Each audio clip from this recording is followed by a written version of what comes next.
Ladies and gentlemen, I've started recording. I think the discussion on farm happened in executive session.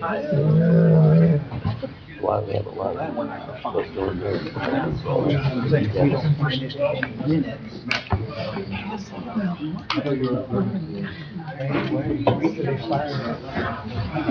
Yes. Recreation to add 10 to, and that could be combined with some of the. Yeah, let's see My mind is all first thing that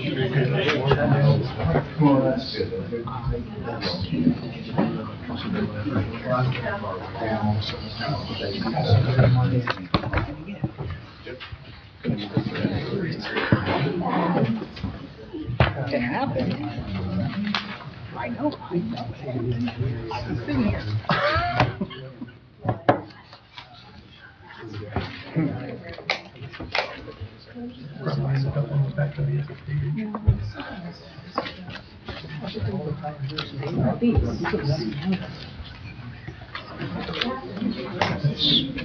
Just knew something. No, that's how it's going to stop. So that if they Talk about committees, we're not issuing an ordinance number and now there's a blank. with her calling. And if we didn't use You didn't get any green beans either? pages. I am. Terrible. Scott will give them to you at Kroger. Yeah, they're at Kroger's. I took them to Kroger's. You need to pick them up there. Good evening, everyone, and thank you for being here. Welcome to Marion City Council's regular meeting for today's date, September 22nd. And clerk, if you'll start with the roll. Mr. Barr. Present. Mr. Ratliff. Present. Mr. Schauber. Here. Ms. Lang. Present. Mr. T. Smith. Here. Mr. Prater. Here. Mr. Dickel. Here. Mr. R. Smith. Present. Mr. Rollins. Present. Mrs. Stoneburner. Present. Next, we'll have our invocation pledge. Any introductions? We need to ask for discussion. Thank you. That's great.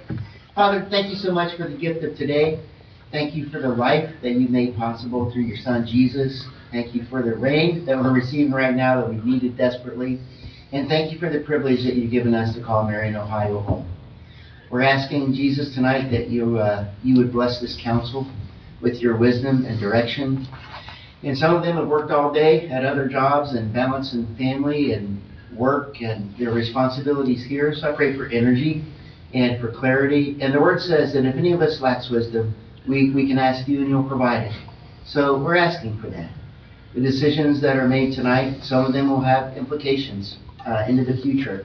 And we know that happens a lot for us. The decisions we make today do have consequences for tomorrow, whether that's in the spiritual or it's in the civic, like we are going to be doing tonight. So we're asking for your wisdom because we know we need it. Thank you for this council. Thank you for our mayor and this administration and the vision that you've given them. We pray for provision and for strategy and direction so that the things that we long to see happen in Marion can become a reality. Would you, Holy Spirit, be welcome in this place, give wisdom and direction, and may everything that happens here be good for Marion, but may it be honoring to you. We pray it in Jesus' name. Amen. I pledge allegiance to the flag of the United States of America and to the republic for which it stands, one nation under God, indivisible, with liberty and justice for all.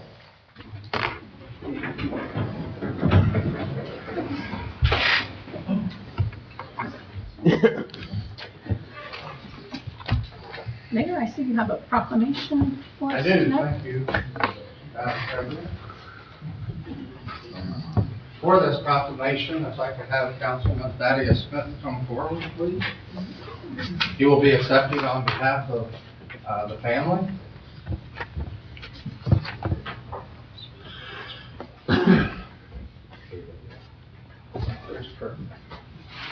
Whereas 552 Ohio children will be diagnosed with cancer in 2025, 58 children lose their lives to cancer.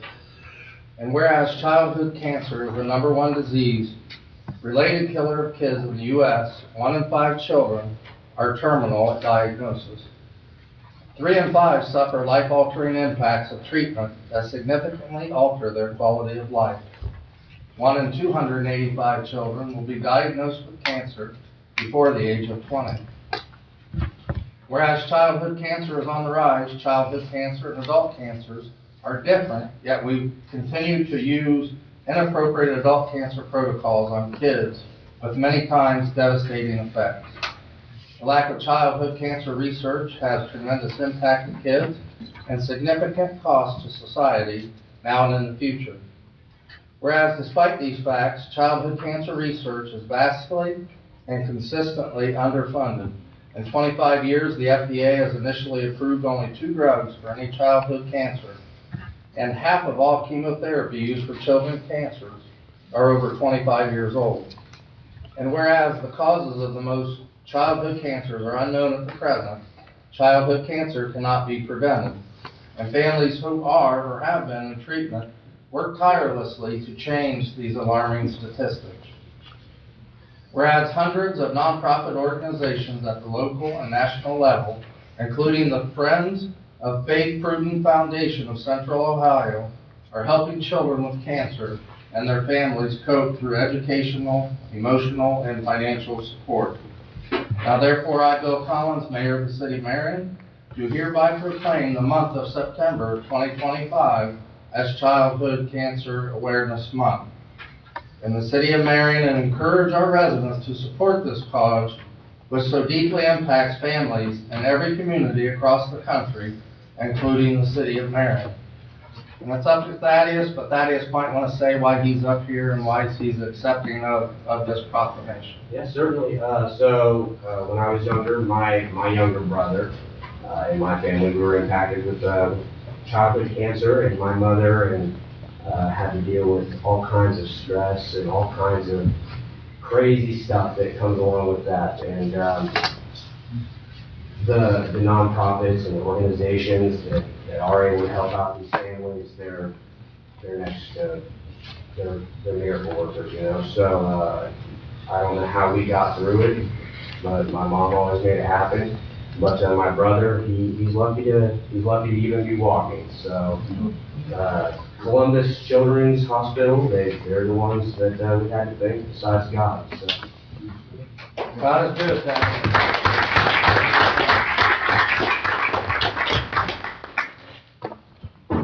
Thank you, Mayor Collins.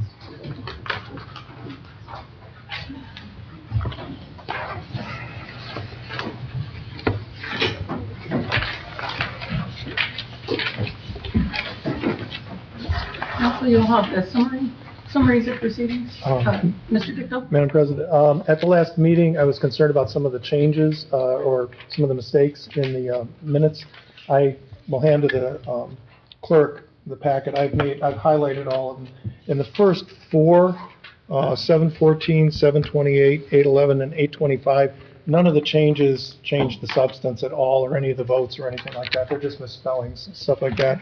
However, in the last one, 908, I just want to point out a few.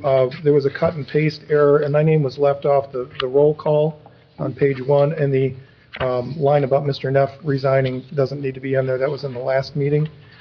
There's just a couple misspellings. On page 3, my name is missing from the nay vote. So that would be up there, so I'm not listed as voting when I did, so that should be there. There is excuse me here, page 2 at the bottom, there's a Finance Committee vote. The vote is registered as 201, but should be, I believe, 2-1. No, I looked at that. No, That's Mr. Ratliff just abstained. Yeah. Okay, but aren't there only 3 people on the committee? Yes. There was 2 for, none against, 1 abstention. Oh, okay, okay, that's my misunderstanding. Thank you. And that would be it. So again, I don't know that it changes the substance of anything, but my name's missing, but I would just want that on the record as being corrected. So as I hand these to the clerk, if anybody has no objections, I would make a motion to accept these minutes as corrected with these changes.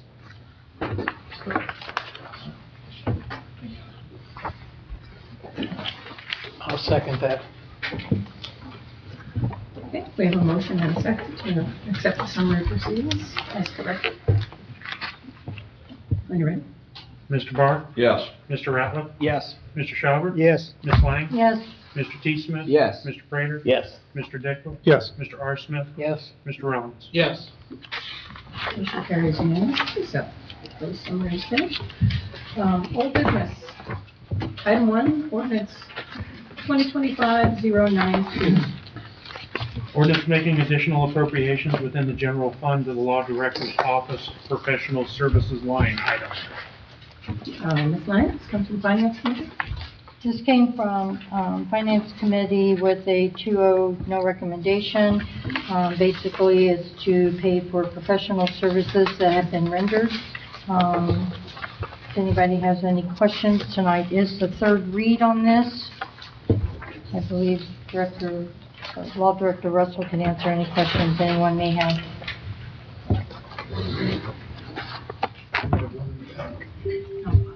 Mr. Ratliff?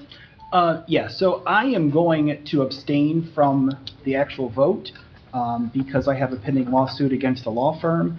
However, I do have some questions because although I'm not going to vote on it, I do have a vested interest in making sure that everything is correct. I had requested from the law director the invoices from Isaac Wiles, and to be completely honest, I'm not sure what the total amount is that we spent with them. It does show that we have a bill that we paid in the amount of $7,154.70, and then there are two invoices. One that shows a balance due of $13,574, and one shows a total balance due of $17,094.77. And so my first question on the bill is, what is the total bill? Madam President, in response to Mr. Ratliff's question, the $17,000 invoice should be disregarded because the payment that was made to Isaac Wiles and that invoice crossed. And so the relevant one is the 13,000 document. Okay, so the $13,574 is what's owed, and we have paid $7,154. Yes. Okay, so I just want to point out that's almost $21,000 for a case that was won in summary judgment.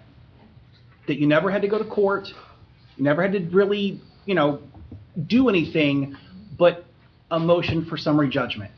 And that is very expensive. And then as you look through, in their itemized billing, they will have things like draft a notice of appearance. And, from personal experience, I've drafted multiple notice of appearance, and I always bill 0.1. Our bill is 0.4. And, I don't know what would take somebody nearly a half an hour to type 2 or 3 sentences. I notice on their billing that they were, we were told that they were experts in this field. However, we're paying hours of research.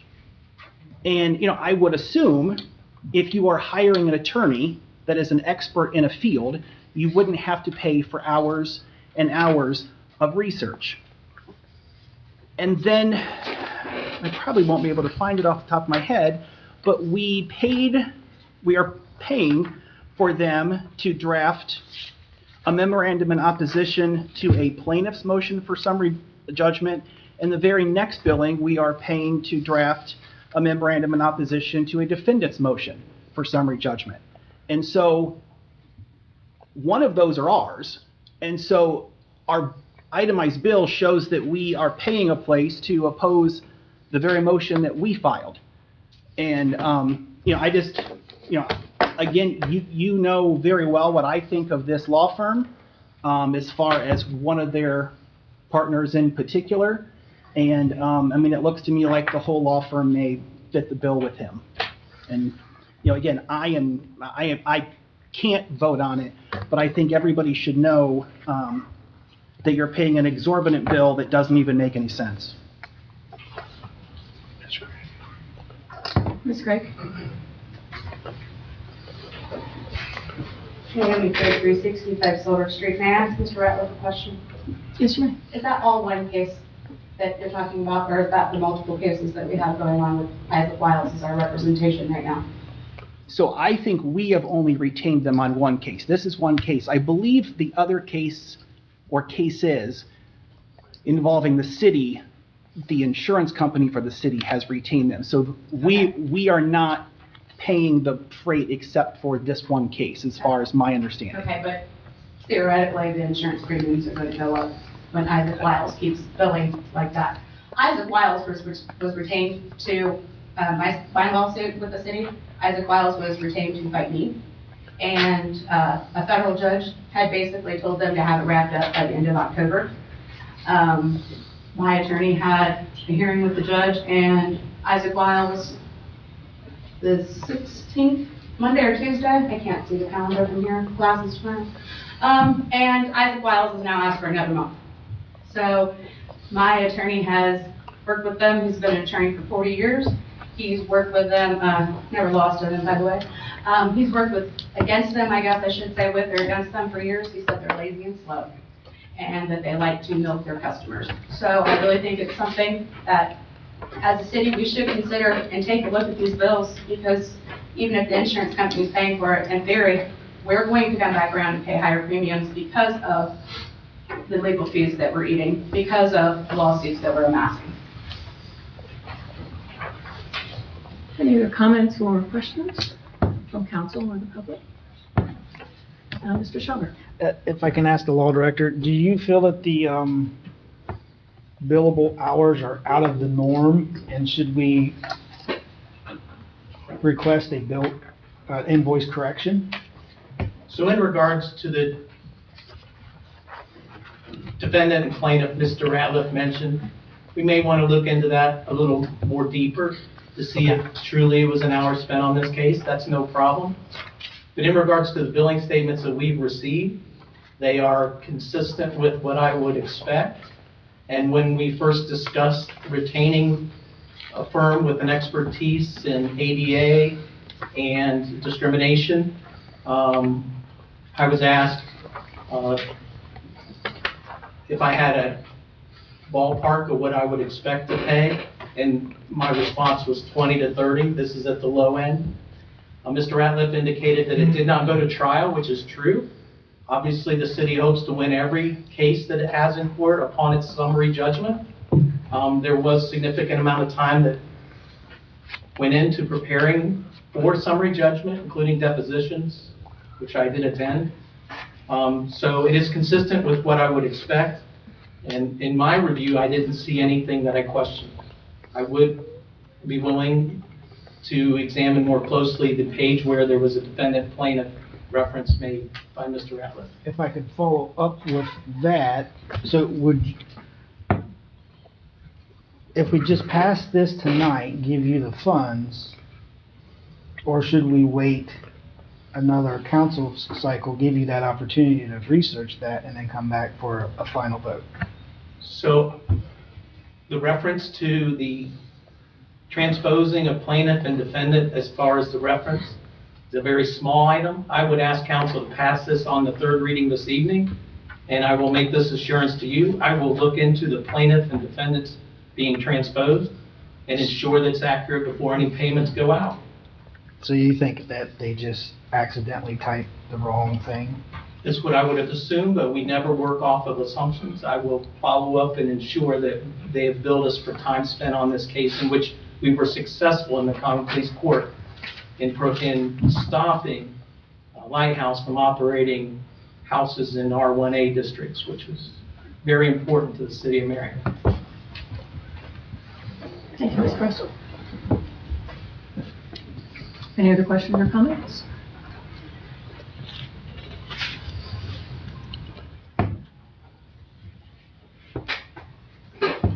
Wishes of council.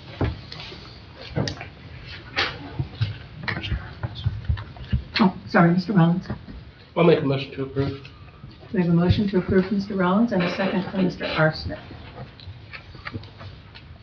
Are you ready? Mr. Barr? Yes. Mr. Ratliff? Abstain. Mr. Schauber? No. Ms. Lang? Yes, Mr. T. Smith? Yes. Mr. Prater? Yes. Mr. Dickle? Yes. Mr. R. Smith? Yes. Mr. Rollins? No.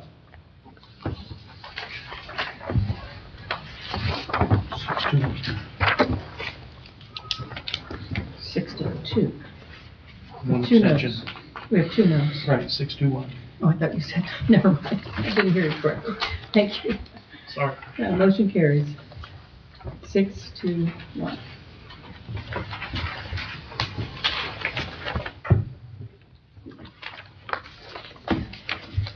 Next is item number 2, ordinance 2025-094. Ordinance vacating part of a 16.5-foot public alley lying south of Lot 1695 and north of Lot 1696 in the Park Addition situated in the city of Marion, Plat Book 2, page 60, and retaining permanent easement rights. Mr. Barr, member from your committee? Yep, come out of Streets and Sewers with a 3-0 recommendation approved. It's the second reading, public hearing scheduled for 10/13. Happy to answer any questions or All right. second reading. Second reading, thank you. And that will be at our next council meeting. Yes. Public meeting.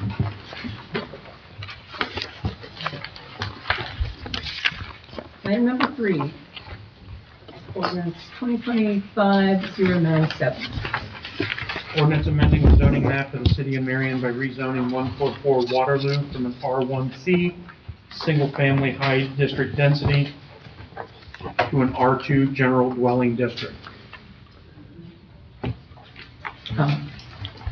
Excuse me, Mr. Prater? This is Yeah. from your committee? Yes, this comes out of Zoning and Annexation Committee with 2-0 recommendation to approve. It's at 144 Waterloo, and this is changing the zoning to allow for the single family. It's going to be a duplex in this place, and it's been set up and agreed to, I think it was 8-0 by the City Planning Commission.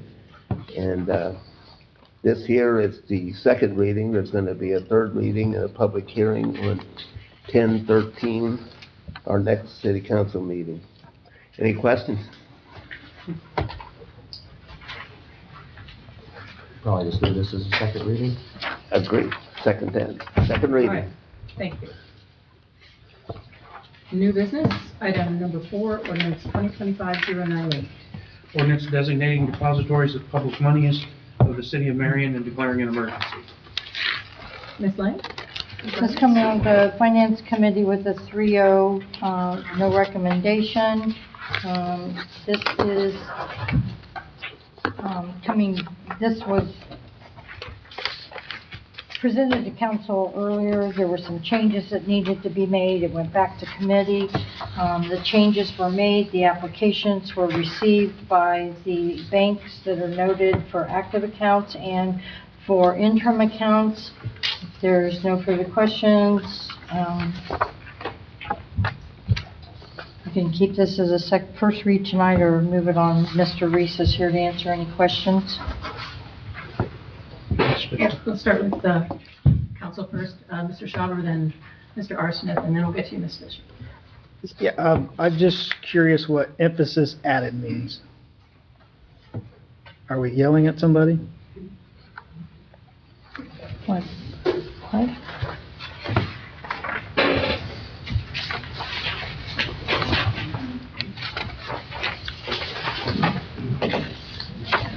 We're going. Oh, That's how I got it. I mean, the text prior to that is bold, underlined, so maybe we are yelling at someone? No intent to yell, but others have noted this is rather lengthy as far as an ordinance goes because it has a lot of content in it. It kind of explains things for those that have been following for quite some time as far as this difference between active monies and interim monies. And so you'll note on the first page when it was drafted, I, this time around, bolded and underlined active monies. And then section 2, I bolded and underlined interim funds just to draw attention to that. And then the reference you're making in regards to section 3,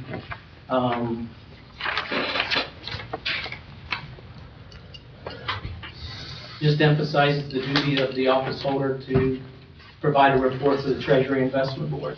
The Treasury Investment Board's role is, once it's advised by the treasurer and auditor that there are funds that aren't needed for the next 6 months, Treasury Investment Board meets and determines how best to invest those funds to get the most return. So that report is very important. That's why it's bolded and underlined. So emphasis added is necessary, is what you're saying? I see it every day in pleadings and items that I read. Okay. If you want to remove it, it's No, I not going to just- have any significance. Yeah. Okay, thank you. Mr. Arsmith, you were next. Yes, I hate to beat on this thing again, but in the agenda, it's listed as 2025-098, but on the ordinance itself, it's -000. I was going to ask the same question. I thought I misplaced the paper. Is that No. correct? No, I haven't updated it. So When it is- when it originally came to me and went to Finance Committee, it was Finance 54. I did not get I was running late from the last, when preparing the ordinances for the agenda, I was at a conference on Thursday, so So this is this all got 09. put together Friday for publication, so yes, this is 89. 89 or 98? 98. Because you'll notice at the bottom of the next ordinance, it says Finance 57, and it should be Ordinance 99.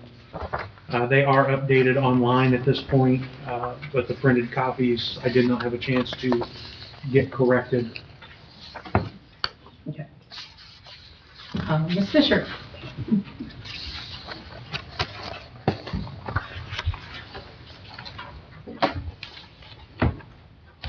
Lois Fisher, 798 Sun Heights Circle. May I ask once again the list of depositories, the banks that we're using? Ms. Lang? The Fahey Banking Company, Union Bank, Premier Bank, Park National Bank, First Citizens National, and Pittsburgh. May I ask why Premier Bank is being used? May I ask why Premier Bank is being used? Why are they being thrown the list? Because we will use them if we have to. May I ask why they're not, are they located in Marion, Ohio? Yes, Are they? yes. May I ask? The name is West Bank, but they still go under the name of Premier. There's, which bank, I'm sorry? What's the name? It's of the called bank? West Bank, West Bank. but they still go under the name of Premier. May I ask where they're located? I don't know that road. Right across from, My point is, if they don't do business in Marion, I don't think we should do business with them. If I didn't know West Bank existed in Marion, I'm sorry. well, when I went to them, I said, well, I thought that Premier, he said, we're still under the name of Premier, even though it's called West Bank. Okay, I'm still going to say, what I have to say is, if they don't do business in Marion, I don't think we should do business with them. We should support the depositories that are in Marion. And if we don't know where Premier Bank is, James Way. Yeah, James Way, that's what it James said. Way. I couldn't think of it. okay, James Way. so it shouldn't be listed as Premier. The bank president told me they still go under the name of Premier. I only can go by what they tell me. And in the application, that's what it says, also Premier. And may I ask, do we do business? Do we have deposits in? Not at this time. Okay, We did have CDs with them and things of that nature. okay. I just want to point out that I strongly feel that we should do business with the institutions that are located within Marion County. I just want to make that perfectly clear. I think that is very important. If we're going to support this community, we need to support it all the way. I agree. Thank you very much. Thank you. Anyone else? Mr. Ratliff? Okay, so I really thought coming out of committee that this was good and ready this time. And then hearing the exchange there, I now question it because if I heard right, we do not have money at Premier. Not at this time, no. So if this is passed and depository of active monies says 10% at Premier. Up to. So it says up to. So if we don't have any money there, then if you add the other percentages up, we're only at 90%. So I guess I question the percentages and their accuracy if they don't equal 100, because they should always equal 100. And if you have 10% that isn't there, where is it?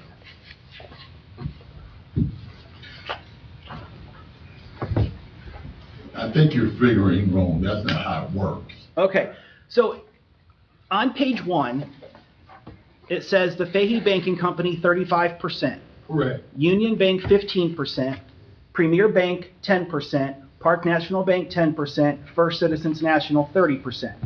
And if you add those up, that equals 100%. Correct. So 100% of our money is split between those banks. If we don't have any money at Premier Bank, then if you add the other ones up, you're only at 90%. Here's how it works. Let me just say it. Okay. Say we have,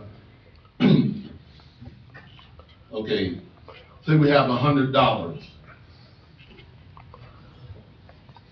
Say we only have $100. Well, only 35% can be in Fahey Bank. Correct. At the most. Then out of the $100, you could have 10%, which would be $10. So that's how it works, in other words. Yeah, but it's still got to equal 100%. Exactly. So going with that, if you have $100 and you put 35 in Fahey Bank, 15 in Union Bank, 10 in Park National, and 30 in First Citizens, if we don't have any in Premier, we still have $10.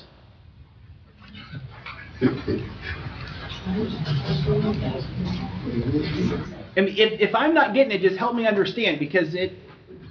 That's not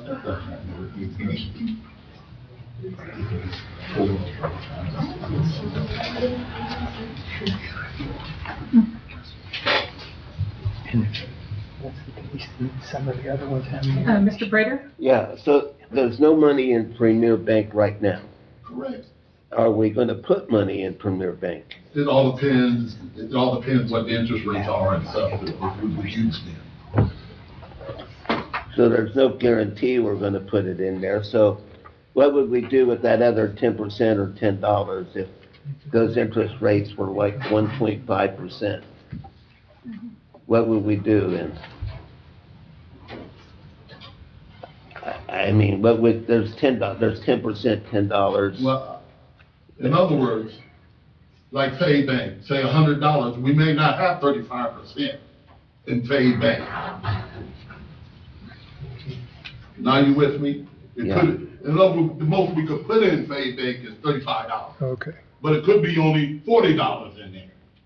I mean, $20. So it won't never add up to maybe 100%. Normally, according to how much money value we have. So these are the maximums. Yeah. These are just the maximums Right. that you're gonna put in. Yeah. So it's not necessarily so that you're gonna put the Yeah, full divided amount like in. that, correct. But if you only have $100 and you only put 20 in Fahey Bank, to put the rest of the $100 in, you're gonna go over the percentages on the banks that are left, correct? Correct.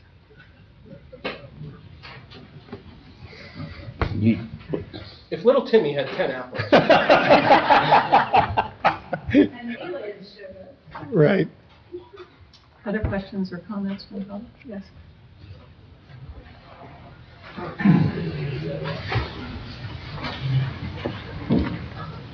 On the annual 608 Decatur Street. My question is, why do we have 35% with Fahey Bank and the rest of them are like they are? I mean, we're between 6 banks. Because that's where our payroll would be in general fund, which would have a lot more money than the other banks. But you are aware that the city of Marion does not fall under the FDIC, like per se that Fahey Bank were to suddenly go belly up. I mean, I grant you that they would try to sell the assets, of course, but the city of Marion, I mean, even if you were a person would only get 250,000, you're talking about 35% of how much? I mean, $20 million maybe? And you're talking about $7 million in one bank that we could lose, that the city of Marion could lose. So we had this little problem when I had, go ahead. We're only talking about active money, so the stuff that's needed from a day-to-day operational, pay the bills, pay the payroll type of scenario. Okay, so the other funds would fall into this, I can't believe we're doing this again. But yeah, so this just refers to active monies, so the money that's needed from a day-to-day in the very near future, very near term. Which, what does that usually fall into? How much? I mean, if I'm gonna guess, it'd be somewhere in the $200,000 to $600,000 range. You have to ask Mr. Welch. Treasurer specifically. I don't get involved in the day-to-day.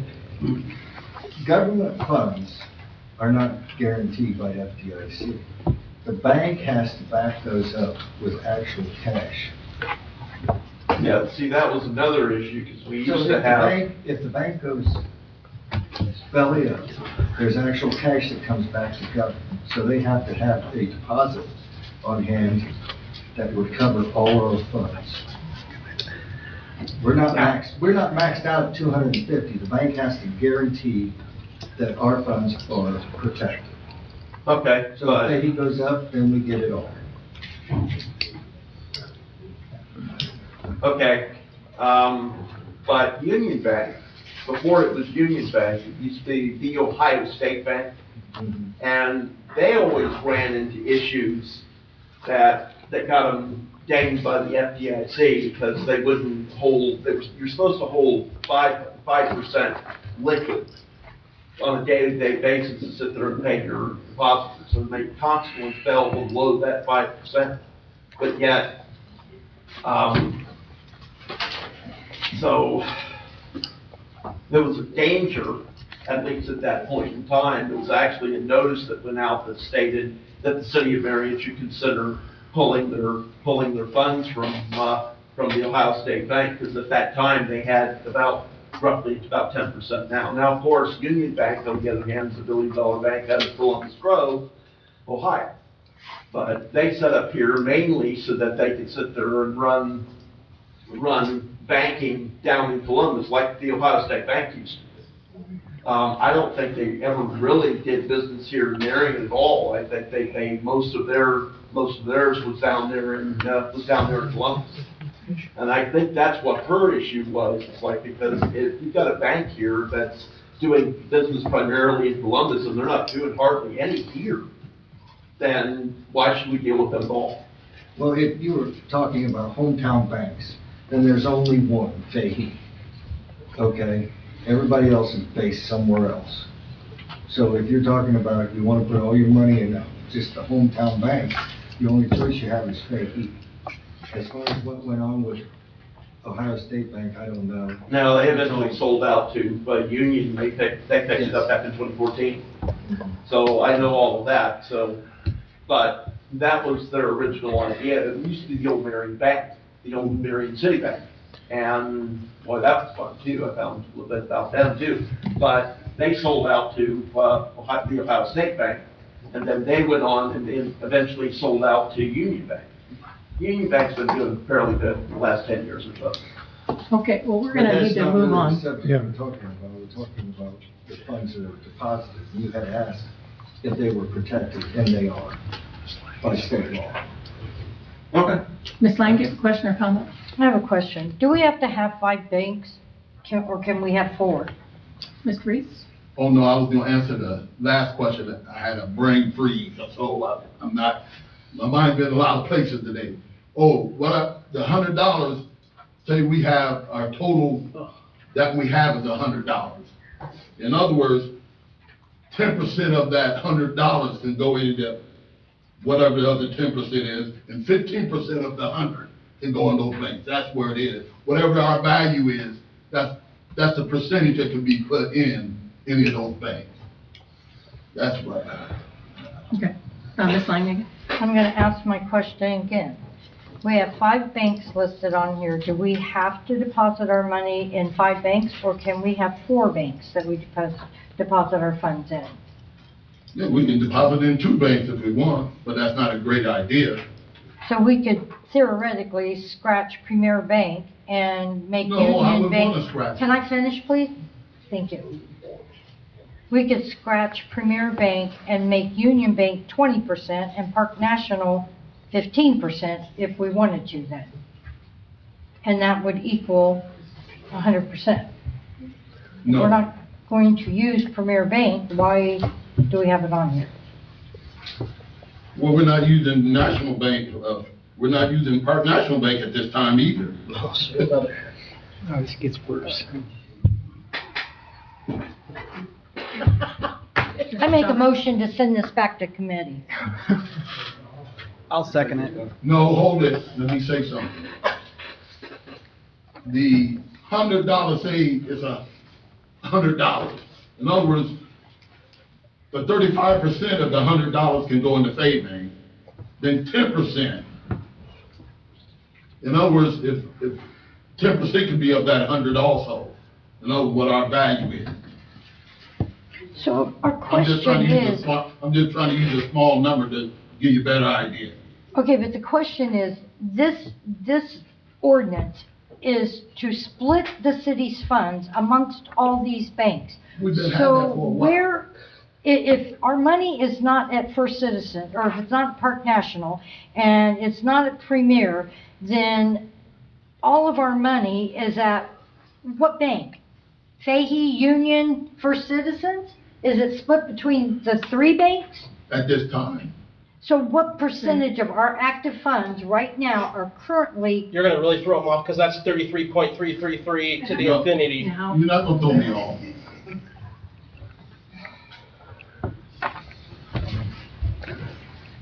Fifth Third Bank, they have Yeah, it would be correct in 65 Silver Street. I don't even know how long this has been going on, but at one point, didn't you discuss that there had to be 5 banks? There had to be, I know that there had to be the applications, and that was a real sticking point. But I thought at one point in time, I don't know if it's ORC, if it's city ordinance or whatever, but I thought I remember that there needed to be at least 5 depositories. I believe they had 5 listed, but they only had applications from 4, so that's why they were looking for the 5th, from when I was sitting out Now, I there. remember that part too, but it seems like there had to be 5, or that was the hangup, because there wasn't the applications.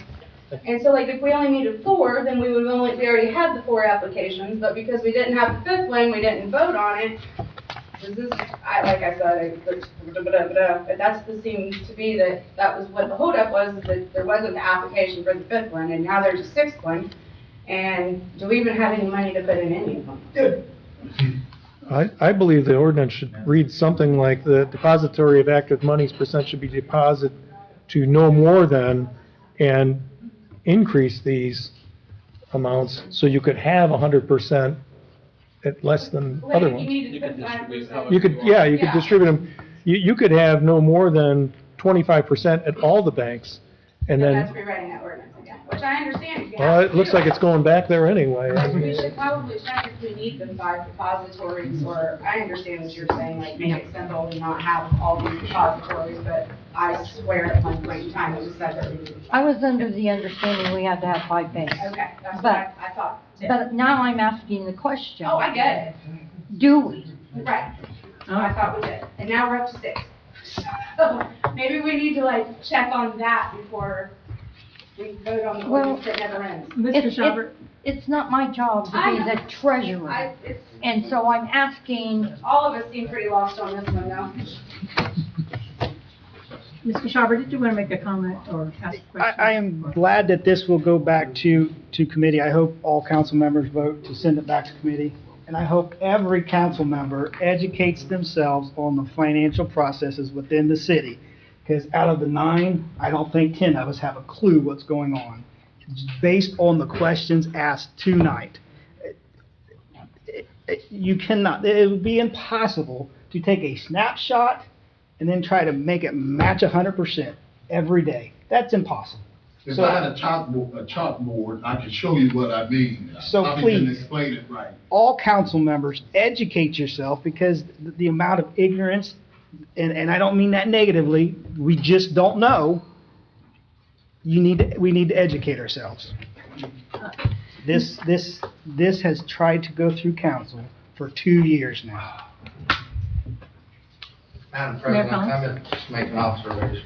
So, in section 1, toward the bottom, it says that on the basis of operating needs of this city, the first $25,000 of such monies, subject to the control of this city, shall, in accordance with section 13504 of the Ohio Revised Code, be deposited in the Fayette Banking Company, and that active monies of this city in excess of such sum of $25,000 shall be deposited in such institutions in proportion to their respective award quotas as determined pursuant to section 13504.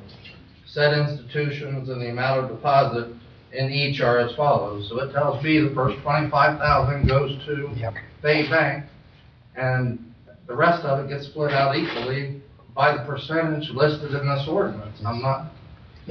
So if we don't have money at Union Bank, I'm not sure we're following our ordinance.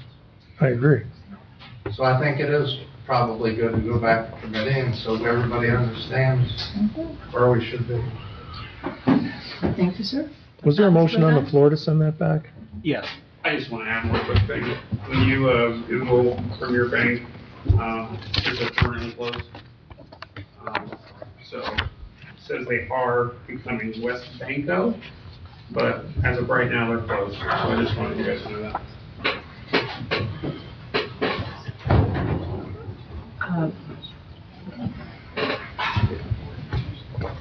Dan Clark, 252 Homer.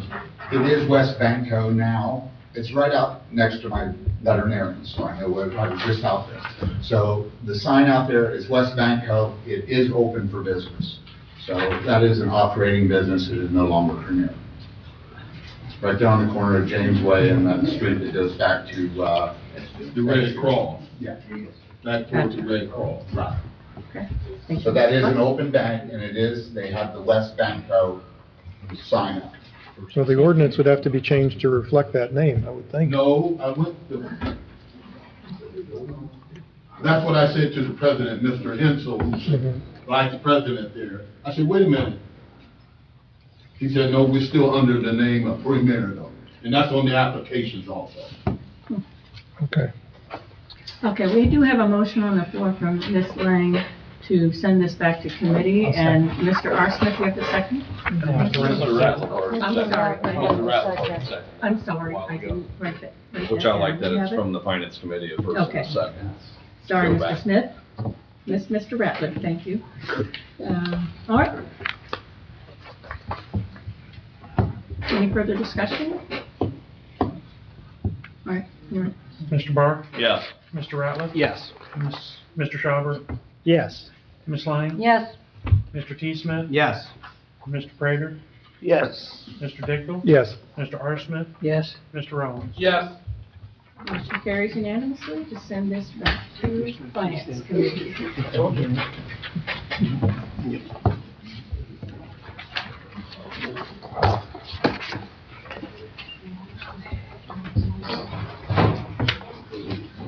Next, excuse me, item number 5, ordinance 2025-099.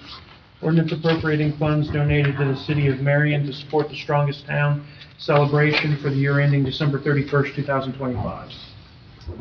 Ms. Lang? Finance again?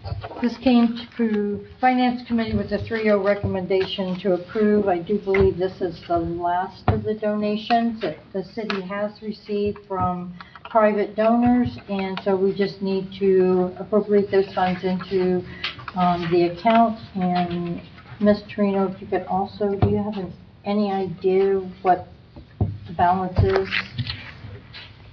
to date? Have we paid everything on that? We haven't paid everything. There were still 2 statements that we hadn't received yet, that should be coming in any day now from them being a month behind. And then once we pay those, there should be about 2,900-ish left over. And then that was what we had said would be up for discussion, how that should be split out. Fuel.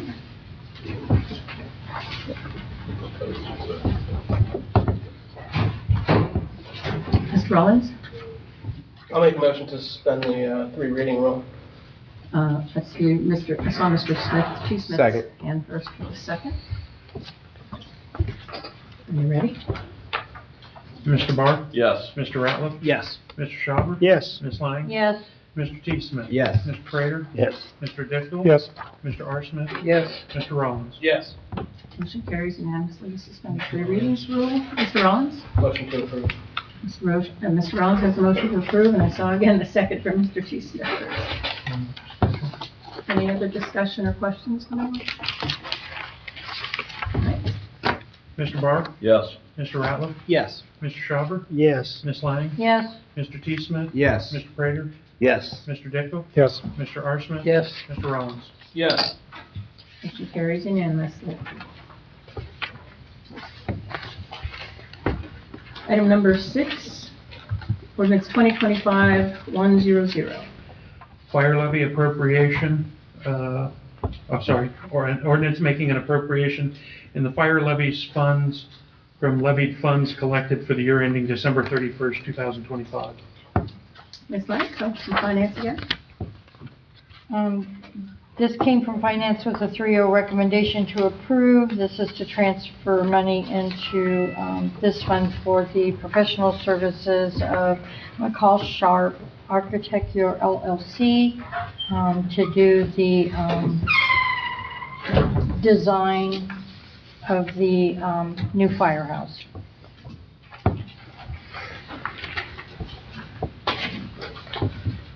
Questions or comments?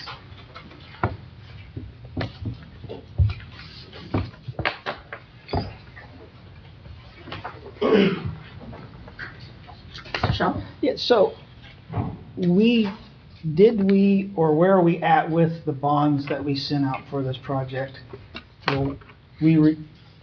Will this be covered by that bond or the money we're borrowing? There hasn't been any borrowing yet. No, we haven't done that. So, this is probably the first significant public works contract above ground that Marion has seen in over 3 decades. To answer your question, usually the city receives funds first through the issuance of notes. Remember back in the early 2000s? Yeah, use the word. We'll go to out for notes in anticipation of bonds. This project hasn't issued any notes. Okay. So there hasn't been any borrowings as of yet. That'll change going forward because with the design of the project's construction, we'll need to begin to prepare for the cash flow and conduct the borrowing. And it'll be notes in anticipation of a bond borrowing. Okay, so when we purchased the building, we had a discussion that we had to act to go for notes or bonds or whatever word we're using, and then the purchase of the building had to be done within a certain amount of time so we can include that into what we want to borrow. You're right. These funds will not be part of, where is this, do we have $673,000? Only the auditor or treasurer can answer whether there is $600,000 within the fire levy fund. It's a fund that exists all by itself because the city residents voted for the additional property tax to build a fire station and the other appurtenances on the list. So That's a question for the auditor and the treasurer to answer all of us. Is there $600,000 unappropriated within the fire levy fund? Because I'm concerned, because I believe when we purchased the building for 1.7, we had a little bit of issue. Cash flow was really tight. I believe we divested funds or did not reinvest funds, and we pulled a lot of cash. I don't want to be in that situation again. I'm not sure if Madam President. Sure. I'm not sure if I heard you correctly, but we paid 1.2 for the bill. I might have misspoke. I think you said 1.7. That was my fault, yeah. I know that the auditor and the treasurer can only officially say, but we just had a meeting today, myself, the safety director, and our budget director, and the fire chief, and those funds are available, in excess of those funds are available in the fire levy fund, unless somebody from the auditor's office has a different opinion of that, there is money in there to use for that purpose. So there are funds to use for that purpose, including I believe we have an engine or a ladder truck that's coming out of that payment as well? Payment for the ladder truck is included in that, correct? Okay, and that's all accumulated for this year's budget and what they have in there. okay, and what we receive, we have enough to cover in excess is what you said? Correct. Okay. Yes, there is, I don't know what the ordinance is asking for. I wasn't paying attention, but there is $823,528.12 unexpended balance. And that's all payments or whatever we have already earmarked for that levy fund is taken out of that? We have $222,000 encumbered for the fire truck. For the payment? No, I think we already made that. That's already made. We only have the 31. And is there an ambulance? The only variance is there's 700 and some encumbered for 2 squads. Yes. That we're not gonna see this year, so that'll be carried over. Or the next. So that, the money I'm saying is available, already accounts for that 700 that's gonna be carried over in the next year to cover those squads when they finally come. Yeah. And this $673,000 will not be paid out immediately. It'll be paid out. Paid out in increments. Right. That's correct. Okay.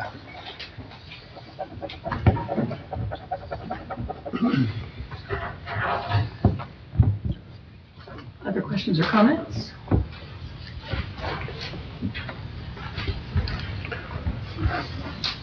Mr. Ratliff? We should probably move this along so we can get this moving, so I will make a motion to suspend. Second. We have a motion to suspend and a second from Mr. Dickel.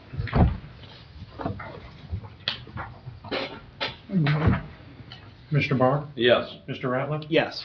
Mr. Schauber? Yes. Ms. Lang? Yes. Mr. T. Smith? Yes. Mr. Prater? Yes. Mr. R. Smith? Yes. Mr. Dickel? Yes. Mr. Rollins? Yes. Motion carries unanimously to suspend the 3 readings rule. Mr. R. Smith? Mr. R. Smith? Make a motion to approve. I'll And we have second. a second from Mr. Prater. Good. Any other discussion or questions from anyone? Okay, seeing none. Mr. Barr? Yes. Mr. Ratliff? Yes. Mr. Schauber? Yes. Ms. Lang? Yes. Mr. T. Smith? Yes. Mr. Prater? Yes. Mr. Dickel? Yes. Mr. R. Smith? Yes. Mr. Rollins? Yes. Motion carries unanimously. On to item number 7, ordinance 2025-101. Ordinance requesting additional appropriations to the SCMR fund in the below listed line item for the year ending December 31st, 2025. Also out of Finance Committee. Tonight is the first read for this, was recommendation of 3-0 to approve. These are funds being appropriated, they're funds that contractors have paid to the city as a bond. The work has been completed, the sites have been inspected, the work is completed as it should be, and so we need to reimburse the contractors back this money.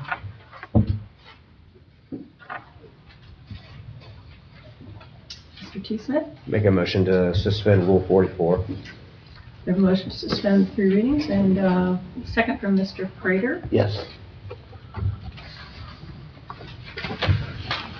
All right. Mr. Barr? Yes. Mr. Ratliff? Yes. Mr. Schauber? Yes. Ms. Lang? Yes. Mr. T. Smith? Yes. Mr. Prater? Yes. Mr. Dickel? Yes. Mr. R. Smith? Yes. Mr. Rollins? Yes. Motion to suspend carries. Mr. Rollins? Motion to approve. Motion to approve from Mr. Rollins and a second from Mr. T. Smith. Yes. Any questions or comments further? Hearing none. Mr. Barr? Yes. Mr. Ratliff? Yes. Mr. Schauber? Yes. Ms. Lang? Yes. Mr. T. Smith? Yes. Mr. Prater? Yes. Mr. Dickel? Yes. Mr. R. Smith? Yes. Mr. Rollins? Yes. Motion carries unanimously. Item number 8, ordinance 2025-102. Ordinance making additional appropriations from the general fund to the senior center for the year ending December 31st, 2025. Ms. Lang, again. Coming out of Finance Committee with a 2-1 no recommendation. Tonight is the first read for this. This is to add money to the senior center fund for unforeseen costs that have come up. I believe Mr. Bedishare is here to answer any questions anybody may have. Steve Monitor, Director of the Marion Senior Center. Yes, we were doing projections for the fourth quarter here and looked at transportation has been very active and positive way. We also have been doing a lot more with out-of-county transportation. We foresee a couple of areas, one of them being fuel with some of the pricing that's fluctuated. We'll be needing a little bit more with that. We also got a call from here with City Hall with the utility with the electric, and those costs have been going up, so we wanted to make sure we didn't have to come in at the end of the year and kind of try to scramble and be proactive in looking at those right now. This should certainly cover what we anticipate. We also know that revenues are also, as far as donations with the out-of-county in particular, are already surpassed where we were for the entire year last year, so those monies are being received, but of course we can't do anything with those until next year because they just go back into the fund. So I think it's nothing that is, I guess it's maybe a better way to say it would be it's an adjustment here to making sure as we continue to do more, and we've also secured $15,000 additional dollars in grant funding for next year. Which is also going to go towards the out-of-county transportation, but it shouldn't help us at this moment in time. Thank you. Any other questions or comments?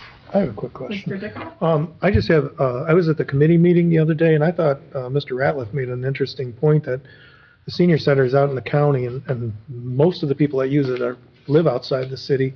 Is there any thought, I know we can't do anything about it now, is there any thought to getting funding from the county to share some of that expense with the city, since it's used as a county-wide facility?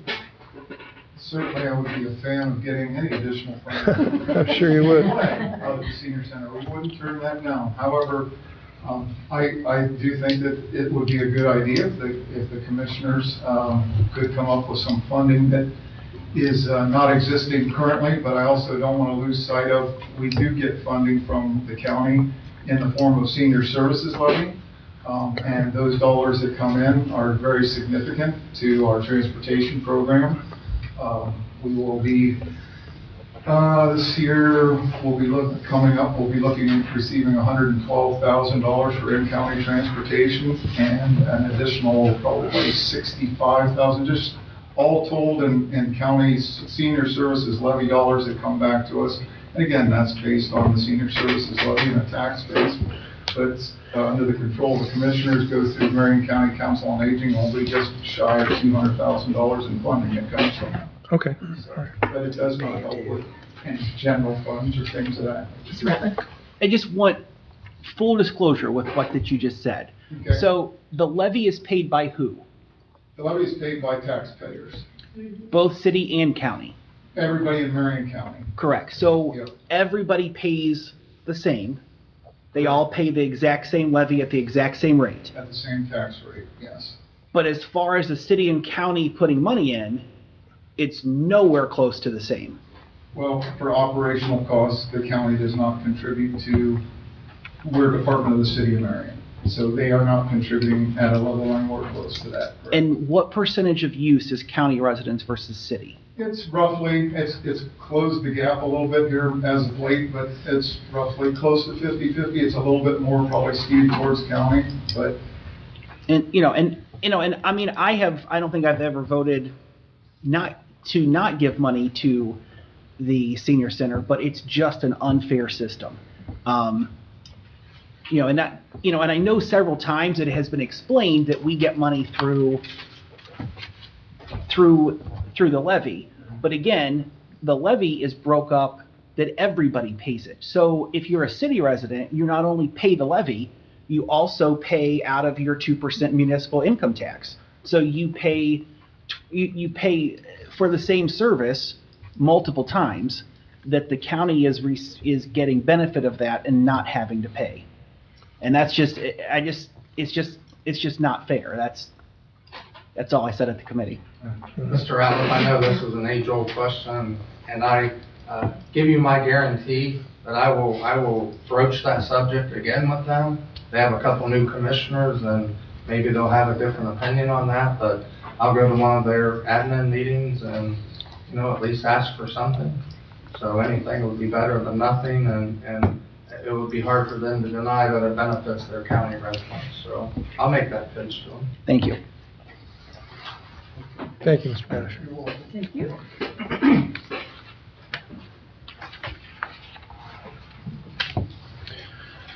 Okay. I move to suspend the two-reading rule. The three reading rule, sorry. Suspend the 3 readings? Yes. From Mr. I'll Dick, second. And a second from Mr. Rapp.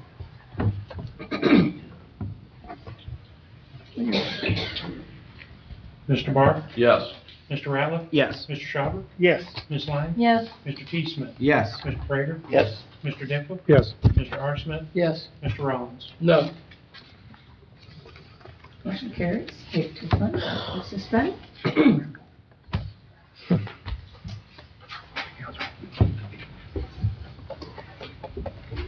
And Mr. T. Smith? Motion to adopt. Motion to adopt from Mr. T. Smith, and Mr. R. Smith is second. Any further questions or comments? All right. Mr. Barr? Yes. Mr. Ratliff? Yes. Mr. Schauber? Yes. Ms. Lang? Yes. Mr. T. Smith? Yes. Mr. Prater? Yes. Mr. Dickel? Yes. Mr. R. Smith? Yes. Mr. Rollins? Yes. Motion carries unanimously.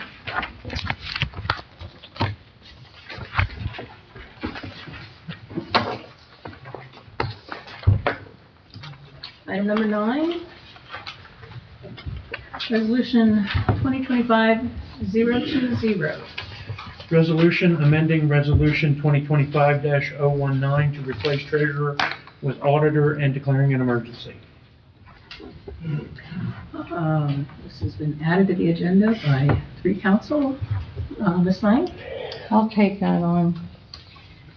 So it was brought to my attention that we couldn't proceed forward with Resolution 2025-019, which is basically the treasurer and the director of public safety to enter into a design service agreement with McCall Sharp Architecture LLC. And this is for the new firehouse. It was passed by council on September 8th of 2025 with a 8-1 vote. It's my understanding that Mr. Reese is not willing to read or sign the contract. It's also my understanding that he had a conversation with the attorneys who wrote up the agreement. He also had a conversation with the city law director, Mr. Russell. I reached out to Mr. Reese to hear from him and what the problem was, and after his statement of 3 minutes and 49 seconds, I'm not reading it, I'm not signing it, I don't know if we have the money for it, and I am only part-time, and at which point he hung up on me. We are all sitting at this table, we're all part-time, but we have a job to do. It's a city's business for which we were elected to do, and when it was clear that this agreement was not going to move forward and was going to delay the start of the building for the new firehouse, we did the next quickest thing we could do so not to delay the start of getting this building moving forward. So a resolution 2025-020 amending 2025-019, and as finance chair, this would have come to the committee, would come before the finance committee, which doesn't meet again now until Monday, September 29th, and then it would be moved on to council October 6th, delaying this project as an additional 2 weeks. It's the fifth Monday. So we did a workaround, the law director did a workaround the resolution, removing the treasurer and adding the auditor as a signer for this agreement. With that being said, I'd like to make a motion to waive committee consideration Rule 56 and move this on. We have a motion to waive committee rule 56, and a second. Saw Mr. Rollins first. Did you have a comment? Was that your second? A second. Okay, I'll give that second to you, Mr. Rollins.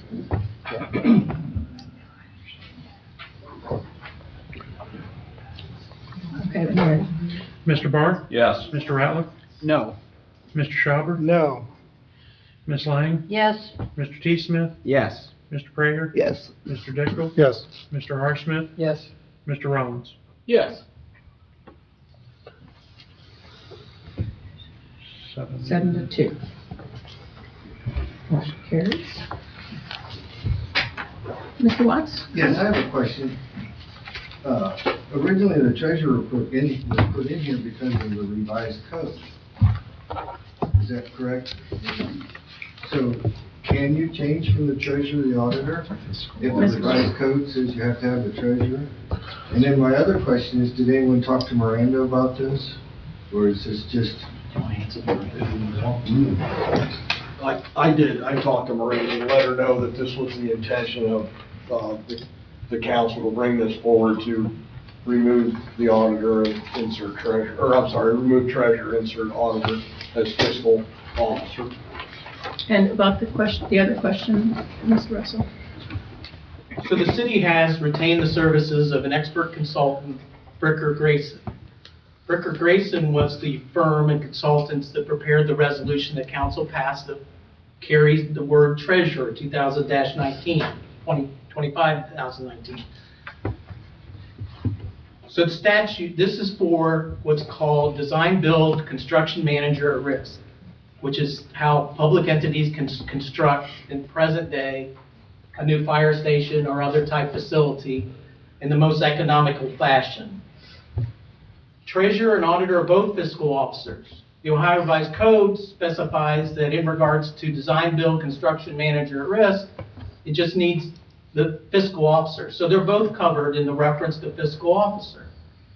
But there's a more important reason why the treasurer and auditor should be involved in this major construction project. As I mentioned earlier, construction projects are totally dependent on cash flows. Sometimes you have cash available in the bank. Sometimes you have cash available in investments that will be rolling off and available. Sometimes you don't need to borrow the total amount of the construction cost because of that. Cash flow is very important to managing on a construction project like this. So when the resolution came and it had the word treasurer, I didn't think twice about it. He's a fiscal officer, should understand cash flow, should be available to participate and assist the administration in the construction of our new firehouse. With that being said, the resolution passed, and then I was advised that the treasurer had indicated he wasn't going to sign the agreement. In fact, taking a step back, I received an email, I believe it was on September 11th from Mr. Reese, asking me to review the agreement, which is totally ordinary, and I immediately reviewed the agreement, top to bottom, responded, I've reviewed the agreement. If you have any questions, I'll answer them, but it's ready to be executed. So when I heard, I believe it was last Tuesday, that he was still reluctant to sign it, I went and sat down in Mr. Reese's office, and I asked him if he had any additional questions that needed to be answered to give him a level of comfort to execute the agreement You didn't have any questions. And I learned that he had already had a conversation with our consultant at Bricker Grayson where they had on the phone themselves, without my involvement, just come to the conclusion they would swap auditor for treasurer.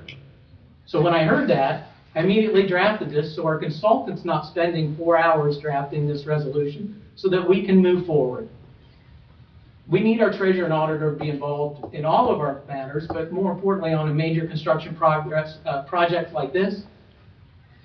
Under Ohio Revised Code, in response to Mr. Watt's question, the auditor is a fiscal officer and is capable of signing off, and understand, signing off that there is an unappropriated fund balance sufficient to pay the bill like we had this discussion earlier. So I urge council to pass this so we can move forward. Well, we have suspended Rule 56. Jason has a question. Yes. Am I recognized? Yes. Oh, okay, sorry. So when our fiscal officer, the treasurer, is named in a resolution to sign something because of what the law director just stated, he should have a good handle on cash flow.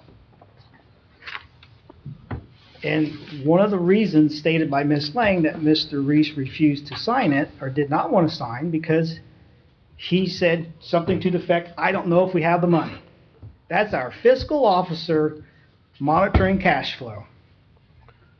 Anything else is just noise. So if the treasurer is not comfortable with signing it because he's not for sure we have the money, why are we doing a workaround to go for somebody that will just sign it willy-nilly? That question, do we have the money, needs to be answered. Well, there's a lot of hands up. I saw Mr. Rollins first. I was under the impression that Mr. Reese did not even read the contract. So can we get that confirmed? Did you read the contract, sir? Mr. Reese? I wasn't aware of the contract until I got the email.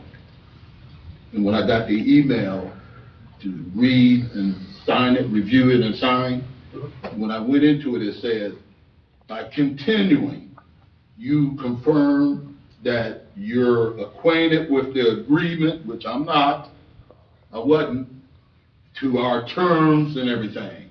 So I didn't know, so that's why I didn't click on that and try to sign it, because I wasn't aware of the terms or anything. And I called, because it says also, if I have any questions, call Chris Butler of Bricker and Grayson. And I called him. And I said, and that's when he came to the office after I talked to him, because I'm sure he got Bricker and them said something or whatever. And he said, Chris Butler, who Bricker and Grayson, he told me, he said, I understand you don't want to sign something, you agree with something you haven't read or know. And when he came to my office, he said to me, Mark Russell, he said, we need you to approve this. Approve what? I don't pay out any money, I don't receive any money. I said, I'm not signing that when I don't know. In other words, the agreement was, we're gonna have the money to pay them when they're done or whatever. That's our auditor's thing. I don't know, because when I tell them what money we have, and our money market and everything else, and he can vouch for this, they always say, we got money coming up, don't touch nothing. Is that correct? Yes. So I can't sign something like that. I don't have the authority to say if the money's available and all that. I think that's the auditor's job. And Chris Butler said, he worked it out where he said, I believe the auditor should sign it. He said, if it be any different, I'll call you. He never called me, so evidently he must have talked to Rob, and they said the auditor will sign it. Mr. Powell, I saw your hand up, I thought. And just to be clear, this isn't whether we have the total money to build the fire station. This is just the money to pay the architect.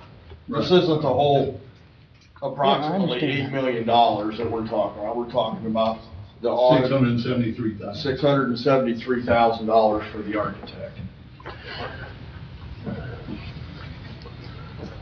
Mr. Arsmith? Am I correct in assuming that that question's already been answered, right? I mean, you said. Well, you've appropriated the money. Okay. And that money, since it was passed, will be available to pay for the architect. So the money can be signed off by the auditor, and it can be encumbered for the services under this contract. So my hearing is the treasurer is stating he doesn't feel that it's his responsibility. He feels it's more of the auditor's job, and that is what this ordinance does. It moves it to the auditor. So I wouldn't be uncomfortable with that.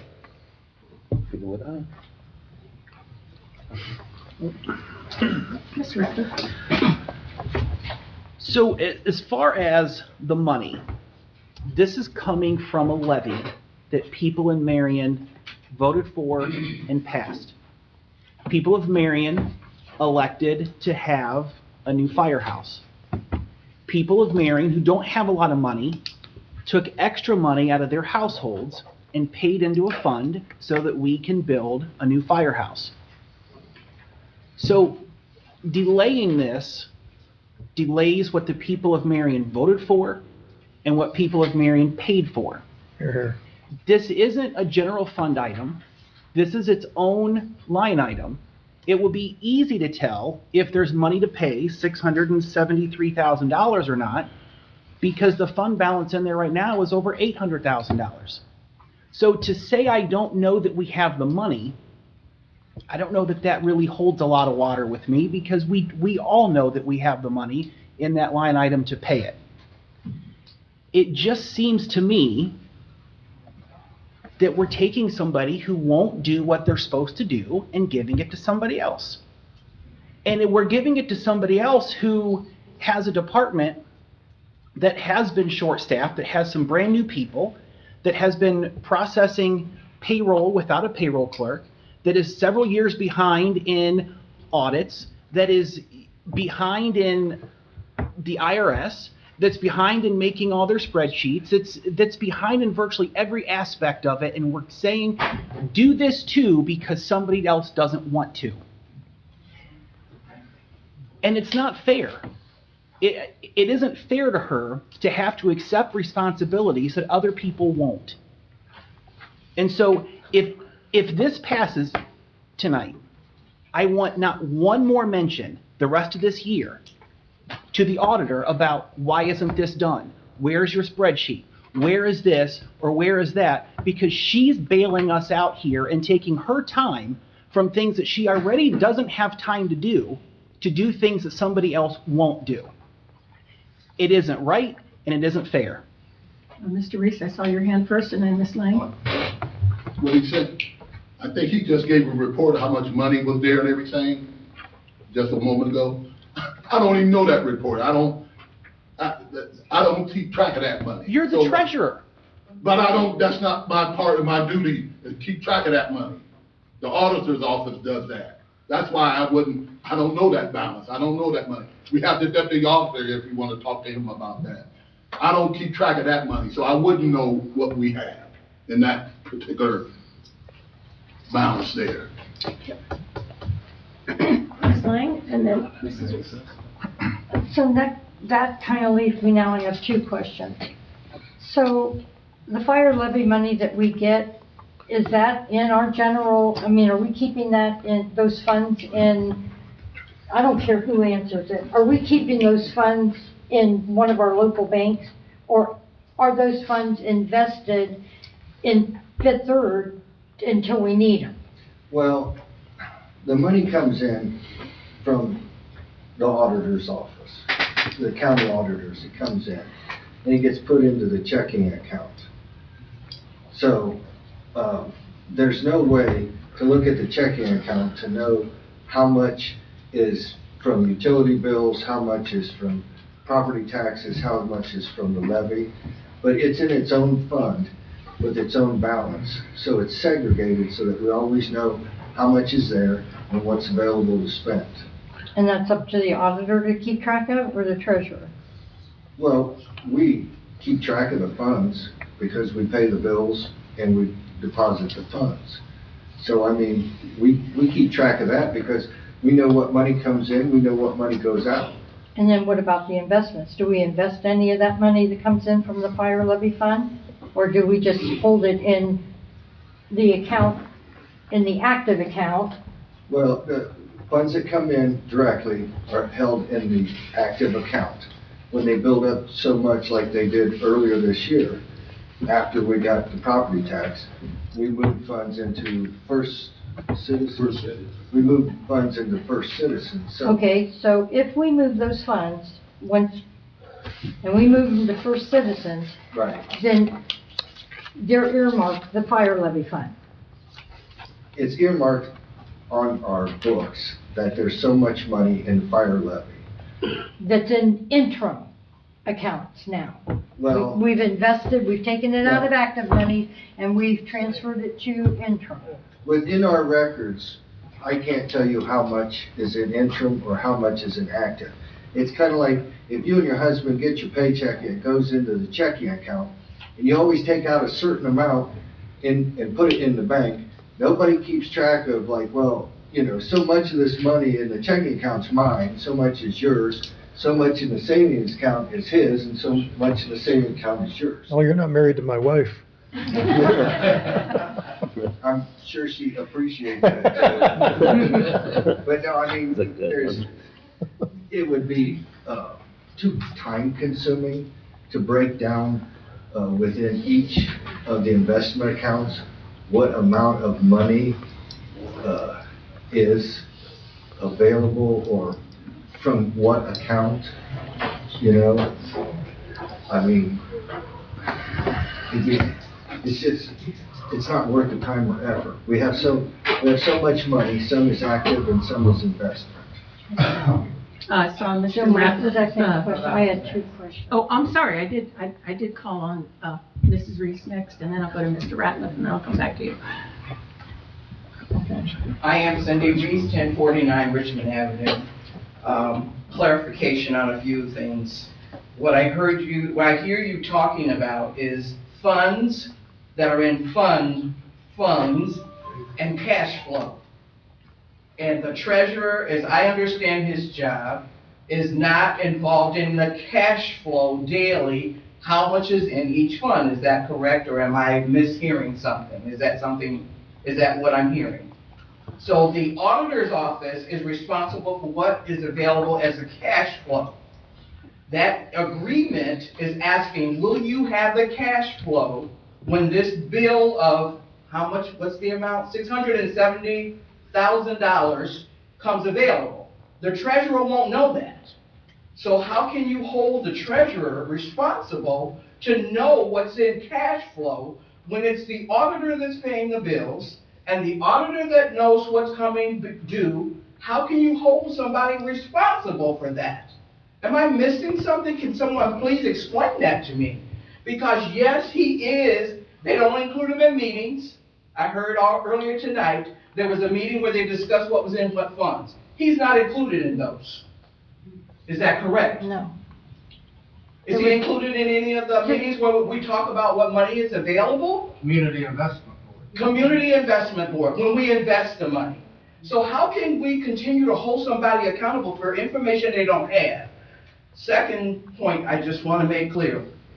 The auditor, you said that you made the arrangements, that the auditor would be the one to sign the document. I didn't make, no, I did not. Okay, I heard you reading that. You were the one, the committee decided that they would go and have the title changed to the auditor. It did Is that not. what I heard? It did not. Okay, that's what I heard you say, and others heard you say the same thing. So I just want clarity, because my understanding is the attorney for the consultant was the one who said, normally the auditor signs these documents.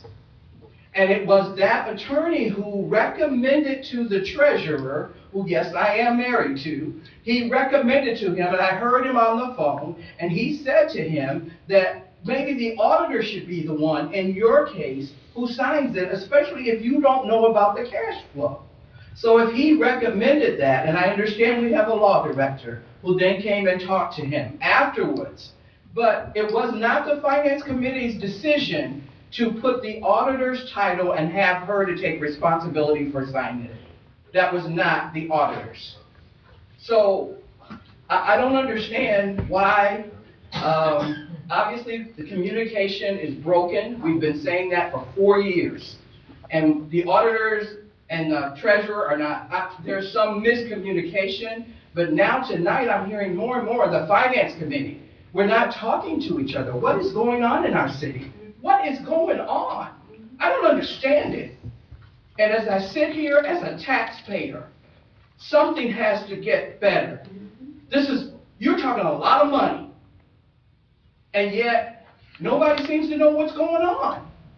And so that's all I wanted to say. I wanted to clarify that no, it wasn't your decision. It wasn't the finance committee's decision. It was not your decision to have this moved to the auditor and to have it get done. That was what he was trying to do. Mr. Ratliff? Anything you want to say to me? Well, a couple things.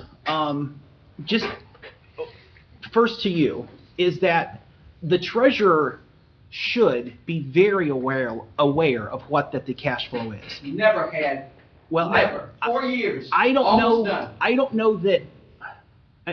I don't know that he is, but he is supposed to. And Because who gives that to him, Mr. Ratliff? well, he helps with the reconciliation of the books every month. That reconciliation will not tell you cash flow. I do it every day. It's my job. And I can tell you, I still don't know what the cash flow is. And he is supposed to know it to the point that he is supposed to make recommendations to the Treasury Investment Board when we have too much cash flow that we won't need for the next 6 months. Which has happened. So if he has made recommendations of what we're supposed to do with the cash, he has to have knowledge of the He's cash. making recommendations of what we should be investing. That's different than your cash flow. Anybody that knows, if I got $10, I don't want to go back to $100 in the attic. Please. But if I got $10, that's my cash flow.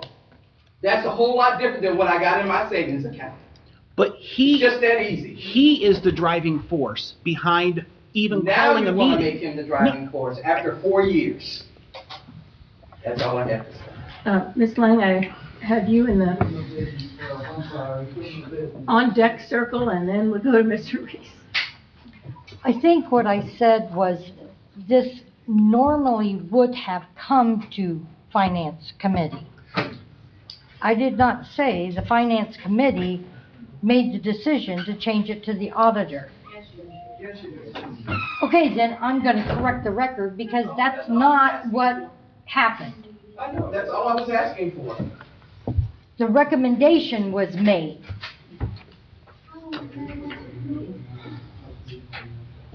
If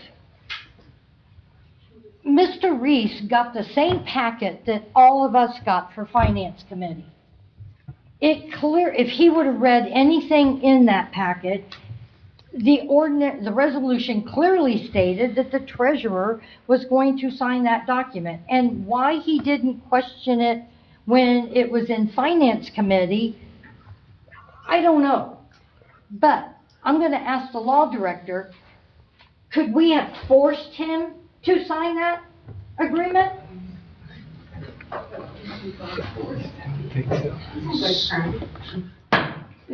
So in response to your question, you may be referring to what in Ohio is called mandamus, and probably within the last 30 years there's been one mandamus action filed, and what that is a lawsuit can be filed in court to compel an office holder who's not performing the job to be ordered by the court to do their job. That process is a lot longer than changing the word treasurer to auditor. And importantly, let's assume for a minute no one here in this room had decided to change auditor with treasurer in the past resolution. Mr. Reese and a lawyer at Ricker Grayson had already between themselves, before a lot of other people started talking to them, had agreed to switch it. So we're here all to do the same thing. Let's replace treasurer with auditor. If we weren't doing it, I assume the treasurer would be asking to do it because he had talked with the lawyer at Ricker Grayson to do just this. Mr. Schauber? In an effort to move some things along, I will move that we amend this resolution in front of us by striking out the second whereas.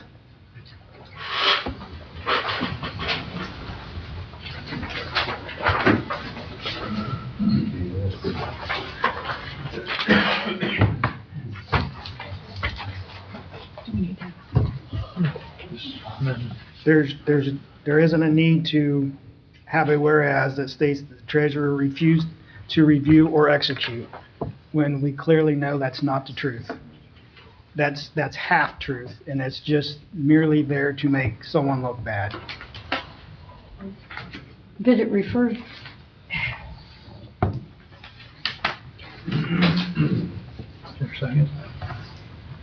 Is there a second for Mr. Chavez? Mr. Prater, I see you have a second.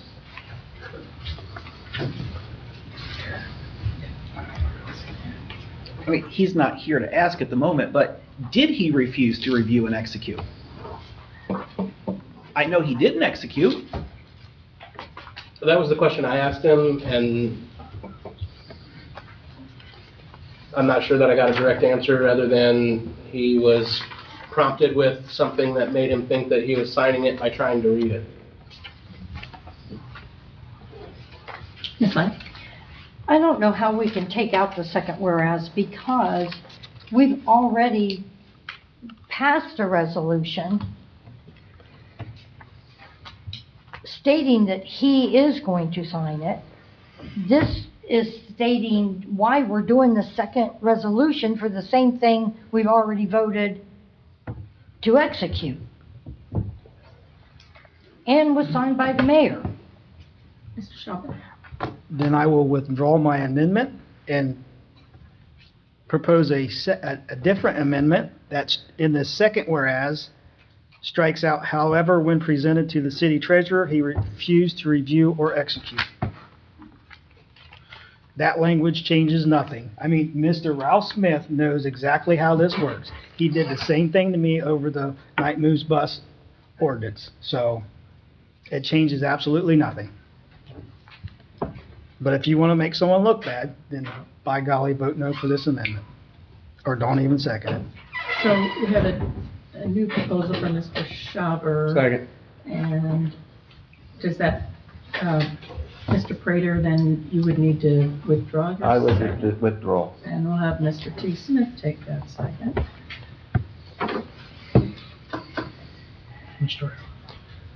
Ms. Bratton? So that before that we vote on this, can we get the treasurer to address if he refused to review and or execute?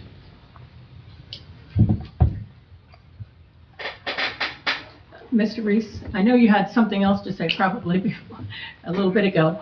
I just got back. What? Yes. So, well, I wanted to start back with anything else you wanted to add before this, but currently the question is, did you refuse to sign the agreement? To read the agreement. Well, I told you why I didn't read it. When I went to read it, when it came, it says, by continuing, you confirm that you're acquainted with the agreement agree to our terms and privacy. And that's when I called them, and then I talked to the law director also, because I didn't know what the contract. I won't go sign something, go into something I don't know what it's saying. And even Chris Butler who represents Bricker and Graydon, he told me, yeah, I don't blame you not wanting to sign something you don't know about. Mm-hmm.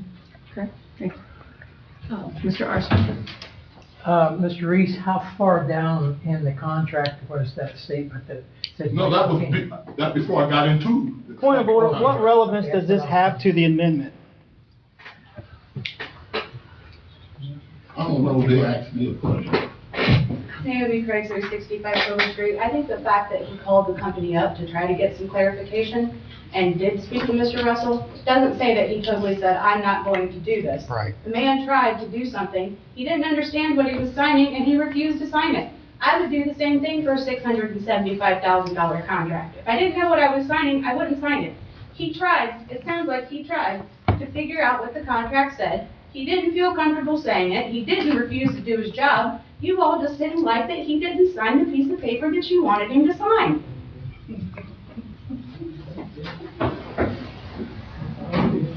Any other comments or questions? Okay, we have Oh, sorry, Mr. Ratner. So I guess we should, as a council and as a community, determine if he should have.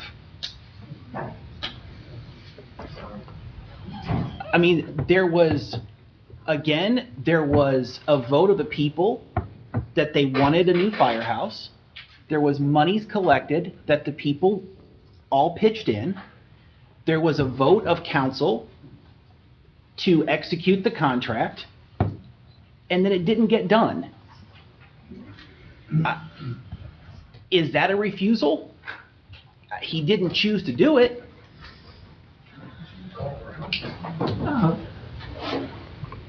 Mr. Schauber? So I'm not one of those guys that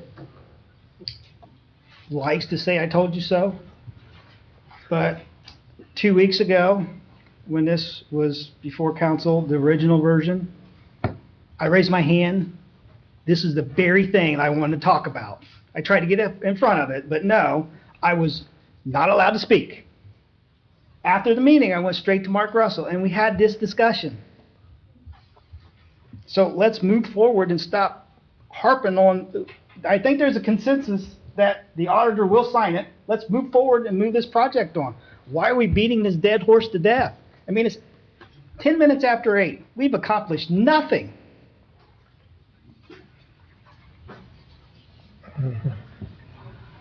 Are you calling the question? No, because that would take another vote and more discussion. No, it doesn't. Mr. Cowell, did you have something? Yeah, I would ask that the council bypass this going to committee like what was moved.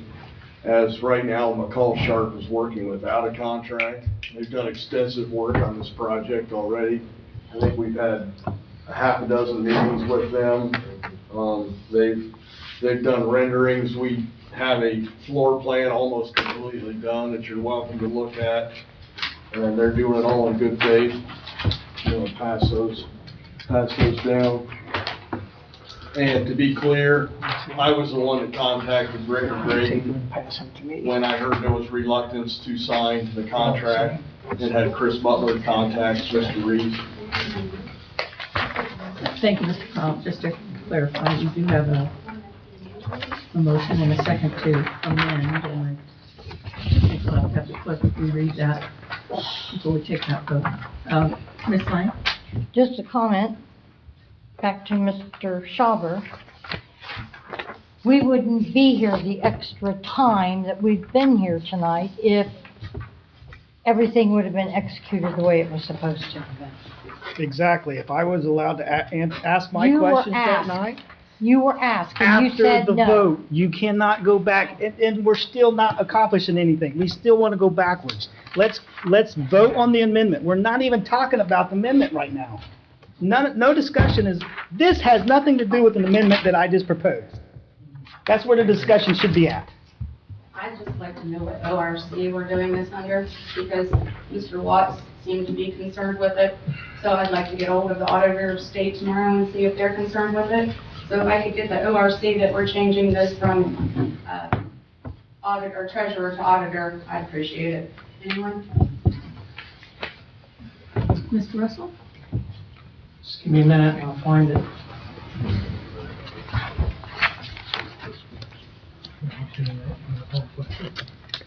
And, Madam Chair, or Madam President, can we do a roll call? We had no discussion on the amendment. We're talking about everything else. Could we at least do the vote so we can move on with some business? What again, for the record, is the amendment? Clerk, could we hear the amendment that we have Proposed amendment is to strike out after the comma on the second whereas. However, when presented to the city treasurer, he refused to review and/or execute it. So the second whereas will read, whereas the previous resolution authorized the city treasurer along with the safety director to execute the contract. Therefore, be it resolved, the council, city of Marion, and then the rest of it remains the same.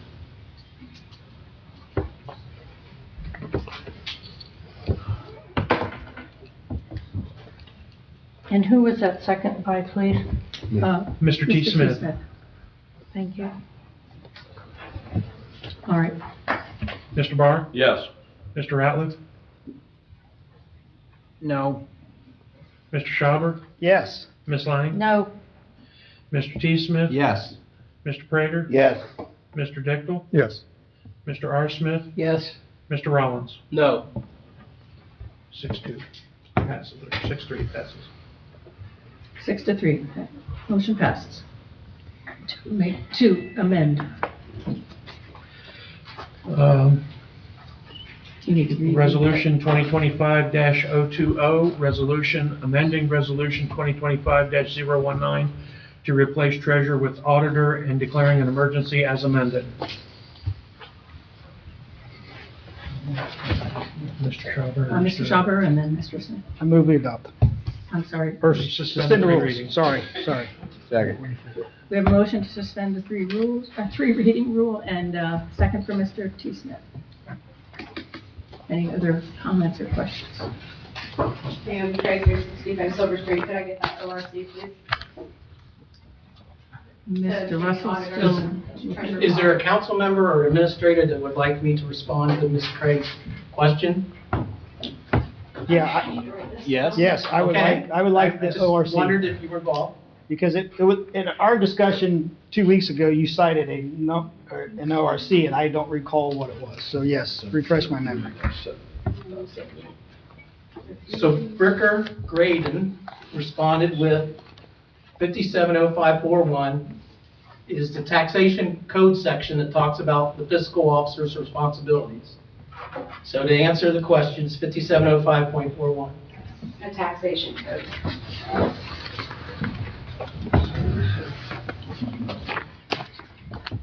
All right, we have a motion on the floor to suspend three readings. Yeah, And a question. second. And other questions and comments? Ms. Ratliff? So this is off the topic of the upcoming vote, but on the topic of what we just talked about. Why were we just asked that question? Just so I know. I've never heard that before. If we wanted you to respond. Because as Mr. Schauber a short while ago brought us back to the germane issue before council, council just amended the resolution. And I just wanted to ask whether or not we wanted to go backwards or forwards. That's why I asked. And when I saw you look at me and Mr. Schauber looked at me and wanted an answer, I answered right away. Okay. Are we moving forward? I want to move forward, not backwards. Other questions or concerns? Yes. Cody Higley, 1201, Council Group 39, Caledonia. Ms. Lang? We need to take the roll to let him speak. He doesn't live in the city and this doesn't affect him. That's true, we did that last time. Make a motion. Make a motion to, I'll second. Mr. Barr has a motion and Mr. Ratliff the second to allow Mr. Higley. Let's take a vote. Mr. Barr? Yes. Mr. Ratliff? Yes. Mr. Schauber? Yes. Ms. Lang? No. Yes. Mr. T. Smith? Yes. Mr. Prater? Yes. Mr. Dickel? Yes. Mr. R. Smith? Yes. Mr. Rollins? Yes. Motion carries. Go ahead. Thank you. So the design service contract in question, that was the result of a bid with McCall, correct? No. No? How did it come about? You don't bid for architectural services, you put out a request for qualifications. Companies respond to the qualifications, you score them on their answering of the questions, and then you pick one. And then you decide on what what that architect is gonna cost you. That's by Ohio law. Okay. No, I was just curious because if you look at Ohio Revised Code Section 733.18, duty of city auditor as to receiving bids.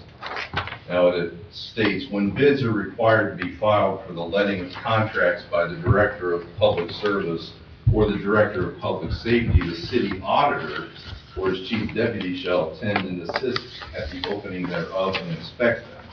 So it's not a bid, but it's still dealing with contracts and projects that are handled by the Director of Public Service or Director of Public Safety. So I would think that would support the notion that in this particular situation, the city auditor should have been the appropriate party to co-sign that agreement. Thanks. Mr. Powell? That's why we enlisted the services of Rick and Green to walk us through this project, to make sure that we're following this to the letter of the law. Okay, thank you. So we've really established that this is not really relevant. Attorneys never make mistakes. Okay. Anything else? Ready. Mr. Barr? Yes. Mr. Ratliff? No. Mr. Schauber? Yes. Ms. Lang?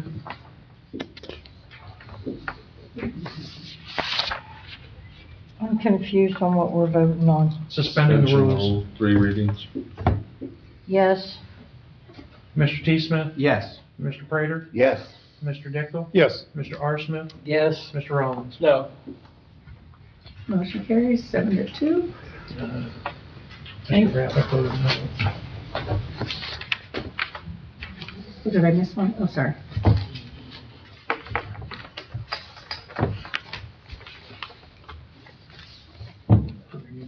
No. Should have gone in my count. Okay, what's your count? 17. Okay.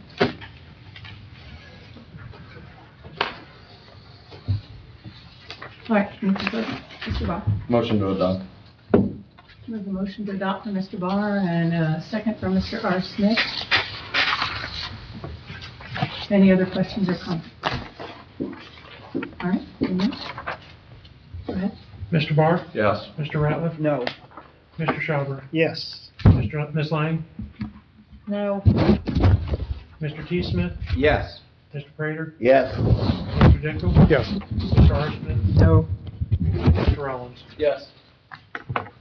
6-3. 6-3, motion carries. To amend. I'm sorry, to adopt. as amended. Adopt as amended. Question? Yes. Is that enough to get the emergency clause enacted? 75%. Yes. Oh, It's Is not it- enough, it needs 7. It needs 7 or 6? For the emergency clause, I'm pretty sure it's 7. No, I 6. think we got 6. we got Sorry. 6. Yeah. Okay. We got 6. Yeah, it takes Look at 6. our 7. We got 7. Item number, Had it noted over here. yes, I thought so. Item number 10, ordinance 2025-103. Ordinance declaring the council's vote of no confidence in the city of Marion Treasurer Tommy Reese and declaring an emergency. This was added to the agenda by Ms. Lang, Mr. Barr, and Mr. Ratliff.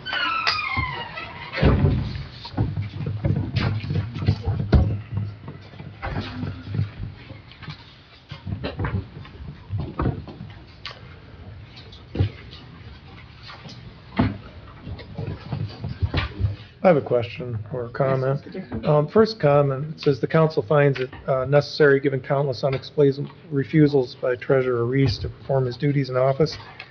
I kind of feel like he explained tonight that he just didn't understand the contract and wasn't comfortable signing it.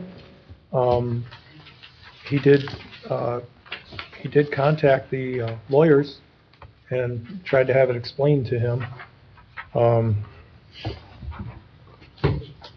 Is that a refusal or just or is that just I don't quite understand this and I'm not comfortable signing it? Just a thought.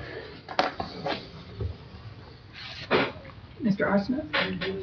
Yeah, I understood that to mean countless unexplainable refusals in the past, not this particular instance, but others have happened before. That's what I took it as. Okay. Mr. Schauber? If I can ask a council member to clarify, so it's specifically, this resolution is specific to signing of a contract. What other issues are you speaking of or thinking of? Item number 10, Mr. Schauber? Yes. Okay, well, I'm looking at ordinance, not resolution, that's all. Who's that? I don't know. Who's on first? Mr. Barr, I saw your hand up. Can you answer that question? That wasn't for that. I had a Oh, question okay. but I'll allow someone to answer. Mr. Schauber. So it was stated that there's other issues with Mr. Reese, but this ordinance clearly states one specific issue. What are the other issues that It's on we're speaking page of? 2 of it, right up top here. Okay, that's all I'm Read it. asking. You want to talk about people showing up being prepared? Be prepared. Why are they getting gavel tax? Let's be civil to one another.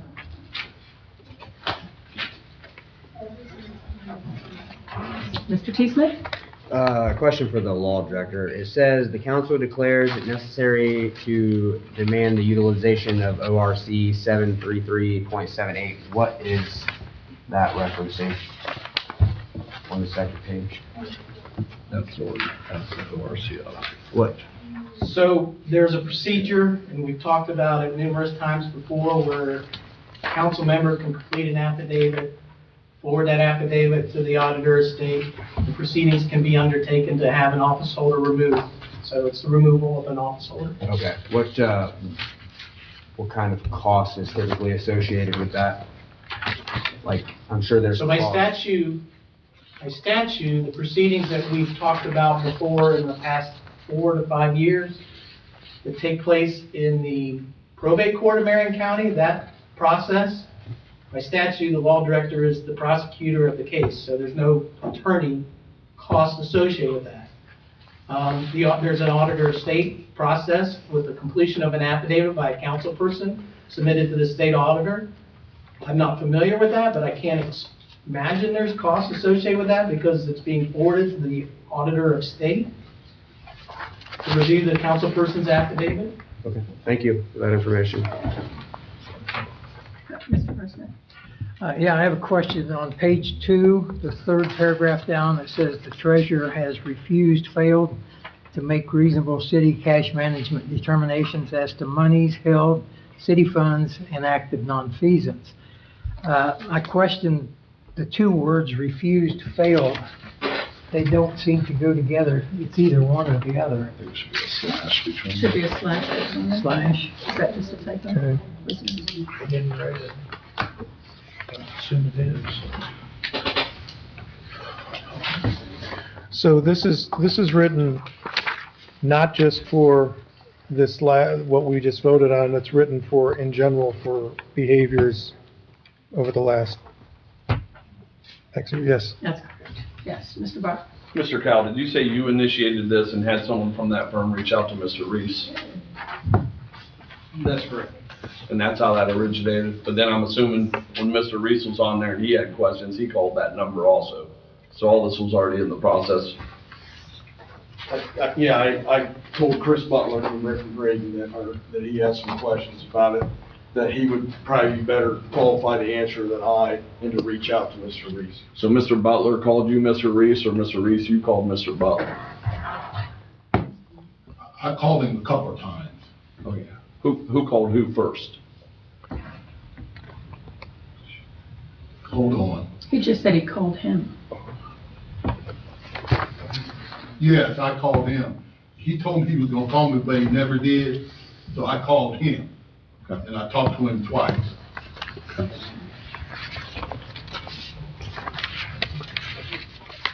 Mr. Schauber? Treasurer Reese has and continues to fail to respond to councilpersons and community members' questions. Mr. Reese, every time I call you, you answer, or you call me back. You never refuse to answer any of my questions. You may not have the answer at that moment. That's what I'm asking. What's the specific cases you're talking about? It's listed in the first whereas, but after the enacting clause, it's just general statements. Mr. Barr? Mr. Schauber, I believe you've been sitting on council when there's been questions asked of Mr. Reese out of the box, and he hasn't answered. He hasn't given us any inclination that he's even listening. Have you not witnessed that? That's your I'm not saying it's all the time. That but would it's be happened. your characterization of him attending a meeting. I don't see it that way. Ms. Lang? Mr. Reese has stated on the record many a times that nobody from council has been to his office to find out anything that he does. Nobody has called him, nobody bothers to communicate with him, and I'm going to go on the record to say that is a false statement, because I have made six times that I know of, possibly 7, that I have made appointments with you, coming directly to your office to find out exactly what the job is that you do, to have you show me what it is you do. And not only did I come, Mr. Ralph Smith also came. Casey Courtright also was in attendance. So on different occasions, because you kept saying nobody was getting with you to ask you questions and to follow up and the such, I started taking witnesses with me because you would say I wasn't doing that. And I made several attempts. I've called you several times. I stood and listened to you lecture me at the top of your voice for 45 minutes without interrupting you, to finish saying whatever it is you wanted to say. And then when I went to speak and ask questions, you kept interrupting me and never let me finish one complete sentence, not one. So I have called you numerous times to follow up on things that have been brought up at council, and you blow me off every time. Mr. Smith and I even had an appointment with you one day that you didn't even show up for, and you did not bother to call us and cancel or anything, and we waited for 20 minutes for you to show up until I called you and said, and you said, oh, I didn't know, I forgot to put it on my calendar, and I'm not going to be able to make it. So to state that nobody has tried to work with you is a false statement, because I have gone above and beyond to try to work with you and understand what it is exactly that you do for the city. You made a statement that I have no idea. Well, I do have an idea, because I have worked in accounting. I've done payables, receivables, treasuries, investment, audits. So I do know. And for you to state that I don't know is not an accurate statement also. The whole time we were working with Veritas, we tried to include you in those meetings. You weren't available. Now, my question is, because you keep telling me Why is she allowed to that talk to him like this? you are a... Point of order. I was going to let Point of him order. answer. Go ahead. Can we have at least a motion to waive committee consideration before we continue the dialogue?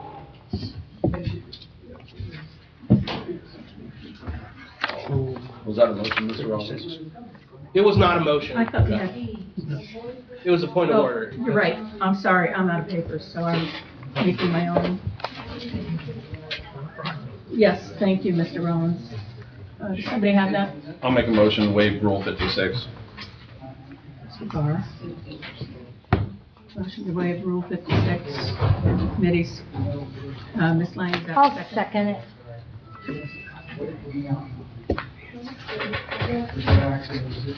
Okay, let's, Not democracy. Mr. Barr? Yes. Mr. Ratliff? No. Mr. Schauber? No. Ms. Lang? Yes. Mr. T. Smith? No. Mr. Prater? No. Mr. Dickel? No. Mr. R. Smith? No. Mr. Rollins? No. that does not carry. The nays have it. What committee would this go to? 7 to 2. Nays have it. Would assume legislation and codes. I don't know. Council President, what committee would you send this to? Yes, I would say legislation and codes. Okay. Thank you. Now, Mr. Reese, did you want to respond?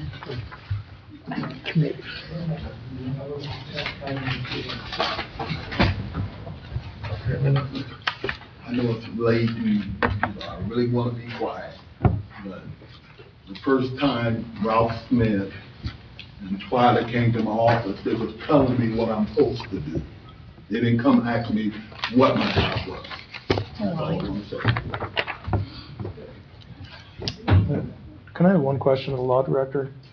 If this were to pass, what are the repercussions? What happens?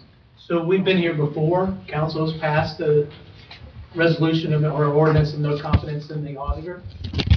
It doesn't have any legal significance.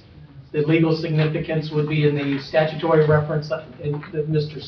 T. Smith had asked about, as far as removal of office of a office holder who is not performing the duties of the office.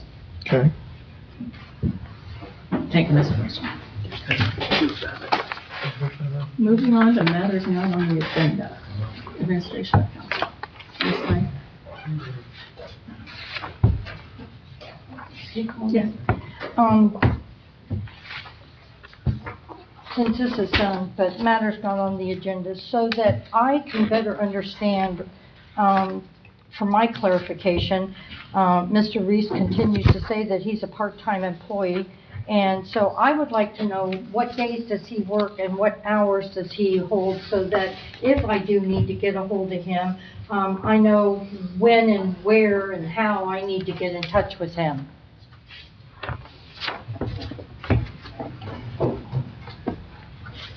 Amy, Treasury 65 Silver Street. You're not his boss. Mr. Reese, if I need to get a hold of you, I'm gonna send you an email because technically I am the boss.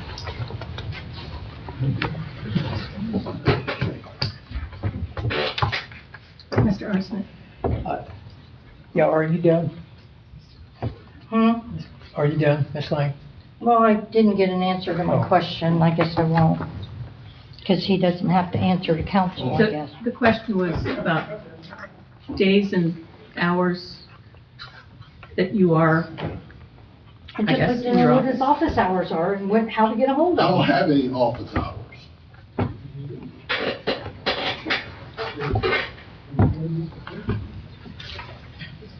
You have my phone number, right? Well, yeah, but you hang up on me when I call you.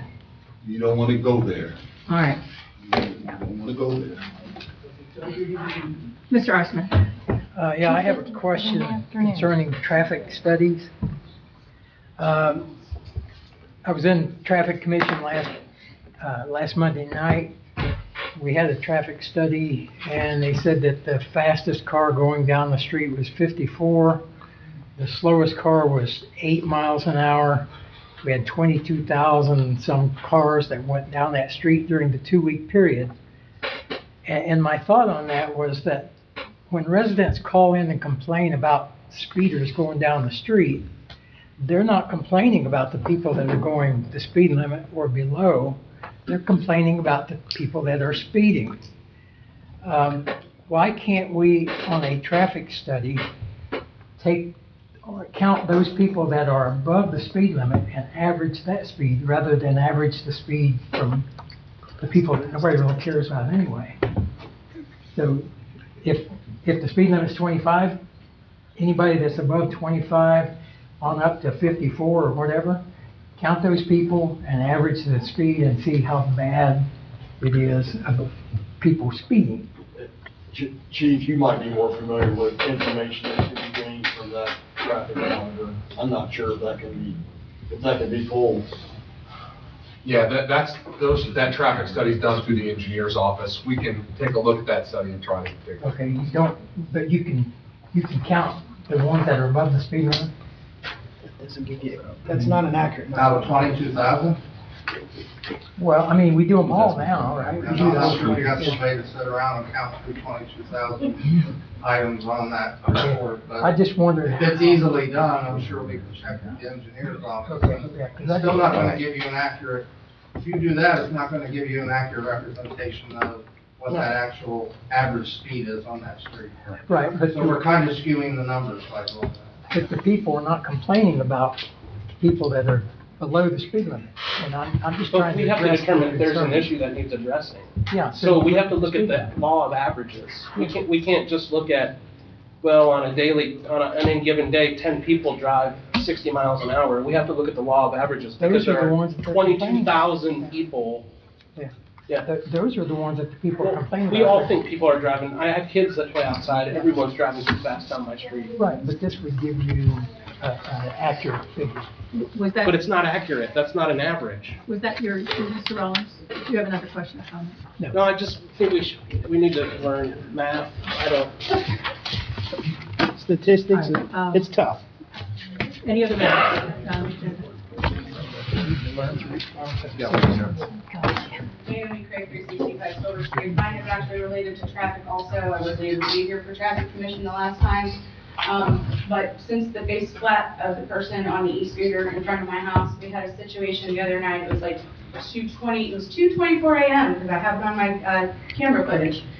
I live very close to the Leader Street intersection, and I'm 5 houses away from the Leader Street intersection. My vehicle was not parked in front of my house, thank goodness. The neighbor's car, someone was going so fast that within 6 houses, they hit the neighbor's car. They actually kind of monster trucked over it, and it was a Nissan Altima, so it wasn't like it was a big truck. It was a Nissan Altima that was going so fast that it, like, monster trucked, I have the video footage, over one neighbor's car and then slid down the side of the other neighbor's car. So one car was totaled, one car has thousands of dollars worth of damage, and of course the people took off on foot because it was a hit and run. So my neighborhood is honestly to the point that we're just about to buy our own speed bumps and take it up with you guys, take it up with the law director, take it up as a civil issue or whatever. I've been up here, I don't know how many times, 5 I think I counted, asking for someone to please do something, checking the intersection. I know at one point we had the little laser thingy, but people do slow down when they see those. I mean, I wholeheartedly believe with that. They see those, they slow down. Something bad's gonna happen in the intersection. Now that it's getting dark earlier, the high school kids are standing down on the corner at the bus stop. I've heard brakes locked up already. We got the elementary kids. No, they shouldn't be running around out in the street, but they are down here at the intersection. You got people going to work, coming home when they're getting dropped off from Whirlpool and Kellogg Parkway and everything else. I hope it doesn't take a body, because I've already seen someone killed in front of my house. I hope it doesn't take another dead body for you guys to do something. But I'm telling you, there was $15,000 worth of property damage done the other night. Something bad is going to happen between Oak Street and Leader Street. And when it does, I'm going to be sure to let that family know of whoever was killed, but I've been up here 6 times now asking for help.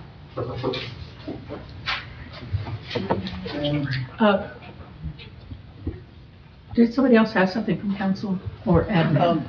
Mr. Ratliff? Okay, 2 things. One, when Mr. Smith was talking earlier, I was kind of thinking the same thing when I was sitting in the audience. Maybe not an average of the speeders, but of the 22,000, how many were speeding? How many were going above 40? How many were going, excessively fast? Because if you are counting people driving 7 miles an hour, maybe that's not even a car. Maybe that was a golf cart that somebody was, and so when somebody comes up and says that there's an issue with speeding, and we have a traffic report that does show somebody was going 56 and a 25, that at least one car is an issue. How many were going close to that, I don't know. And I don't know how that the information works, if we can easily pull out cars above X amount, I don't know. But if we can, it would be nice to get how many of the 22,000 were above a certain speed limit, especially on a 25 limit street. In switching gears, I completely agree with Mrs. Craig that, I'm sorry, I'll just go Ms. Craig, that something should be done. I don't know what to do. I know that is a thoroughfare deemed by the state, and I know that there are a lot of different regulations with thoroughfares than there are with not, and Silver Street is. So That was Church Street, and we got all kinds of speed bumps on Church Street. And from Oak Street to Leader Street is 3,796 feet of people just drag strip. A drag strip's only 1,300 feet, as a matter of fact. So we've got almost 3 times the length of the drag strip. for people to get going. You know, and, Two speed bumps, you know, and Let's slow them down. it would, and I was the big proponent with getting a four-way stop between Oak And it's helped.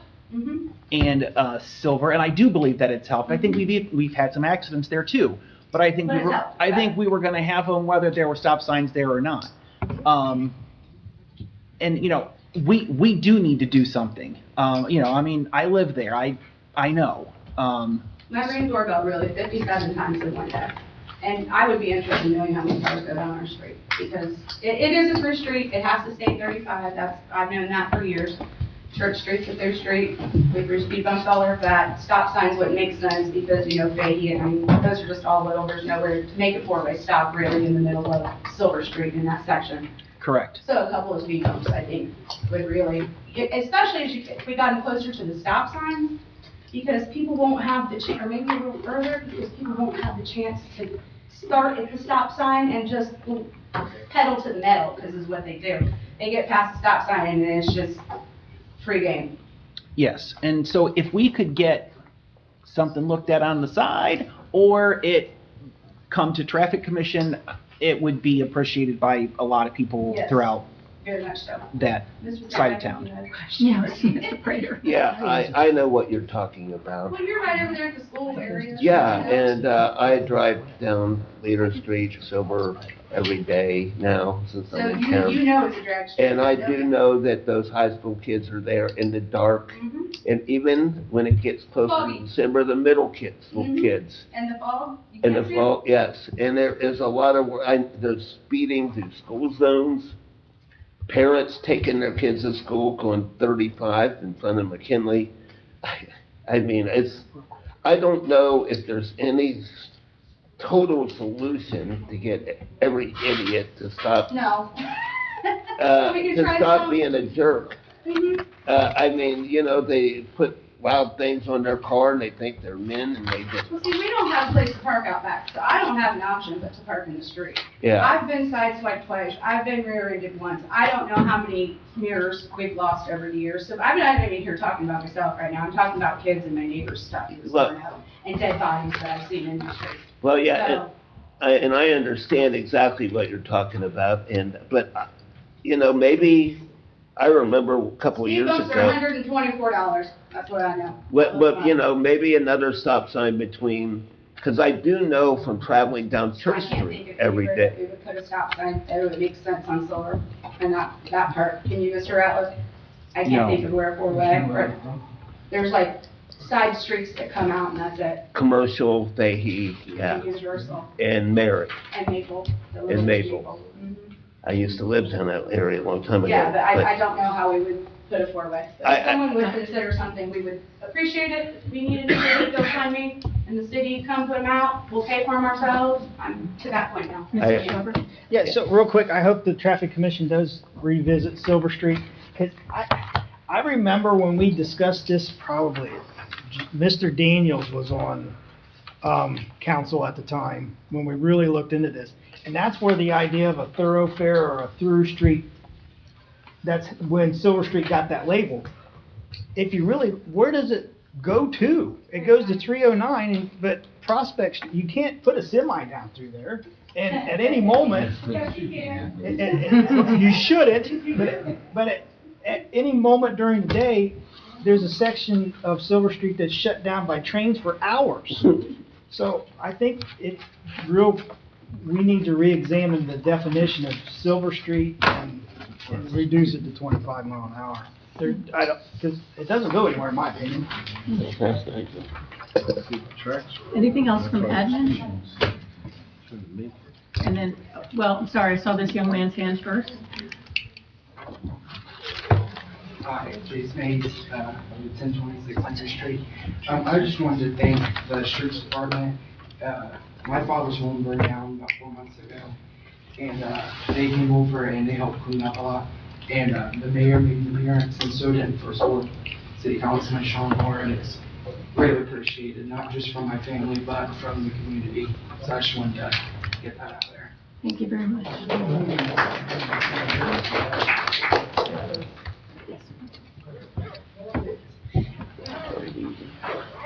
live in Hamlark and 154 Council Street. When you want to talk traffic, North Prospect Street's a drag strip. They do not stop for those stop signs. So stop signs don't really matter. But it's like they started up there by Copeland and Fly. There's little mini bikes that they run up and down the street. I've called the police on them because they almost got hit by people coming off of Council. So it's everywhere. And I have no idea what we can do, but I've thought about throwing nails out there. Spike strips. Can we strike that from the record? I suggested just putting up signs that say beware of spike strips. Oh, there you go. I like that. That's a great idea. Anything else? Matters not on the agenda. All right. Moving on down to committee meetings. Thank you. Ms. Lang? Airport lands and buildings? Nothing at this time. Jobs and economic development, Mr. Smith? Nothing at this time. Mr. Dicto, legislation codes regulations. Oh, yeah. These are on 10/6, correct? Not the 29th? Is that correct? 10-6, correct. 6, what's the earliest, 6:30? Yes. Oh. Mr. T. Smith, Municipal Services, Parks and Rec? I have not had anything sent to me requesting a meeting be called, but there has not been one for over a month, so I would like to call one in case something does come up. So Okay. yeah, 6:35, even though there's not any items yet. There's minutes to be read. There we go. And you can spend a lot of time on matters not on the agenda. Do you have to have an agenda item? I think you have to have an agenda item to call a committee. Okay, Meeting like our minutes. clerk said, our minutes need to be approved, so is that an agenda item? Yep. There we go. Good job. Good job. Doesn't call a meeting. You do. Mr. Ratliff, Public Utilities. No, I don't have anything to call at this time. Mr. T. Smith, Regional Planning. Fourth Wednesday, 7 PM. Mr. Barr, Street and Sewers.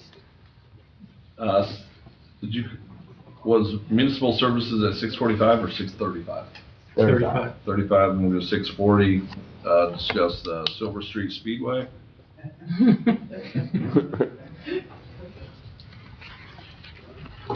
And perhaps the clerk's suggestion. Yes. Traffic Commission, Mr. Barr? Anything there? Oh, I'm sorry. Nothing at this time. That 6:45 That's where you was wanted the to- Silver Street Speedway. 6:40? 6:40. Yeah, 6:40. And nothing for the streets and sewers. Okay. Zoning and annexation, Mr. Prater? Nothing I know of at this All time. right. And Ms. Lang, Finance? 45. 6:45. Okay. Old business reports and any possible legislation that will be brought forward. All right. Thank you. With that, we are adjourned at 8:00.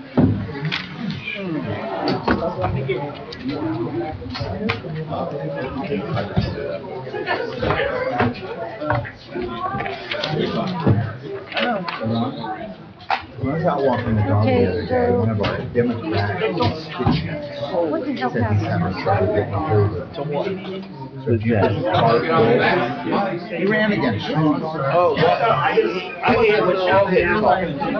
well, I don't know, he just said he's having trouble getting hold of me. I don't know what he wants to talk to you about. I see him, we walk the dog around the school. Oh, I know, I answered him, he asked me a bunch of questions about something, and there was really no definite thing, but I always answer his phone calls.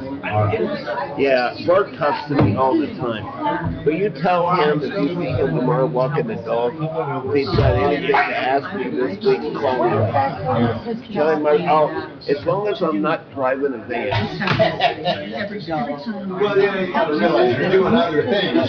Yeah. You know, schedule a call. Yeah, just tell him to call me after 5. Yeah. Just make sure any questions that you might Well, have. He'll be more specific. when he was Before I get in trouble.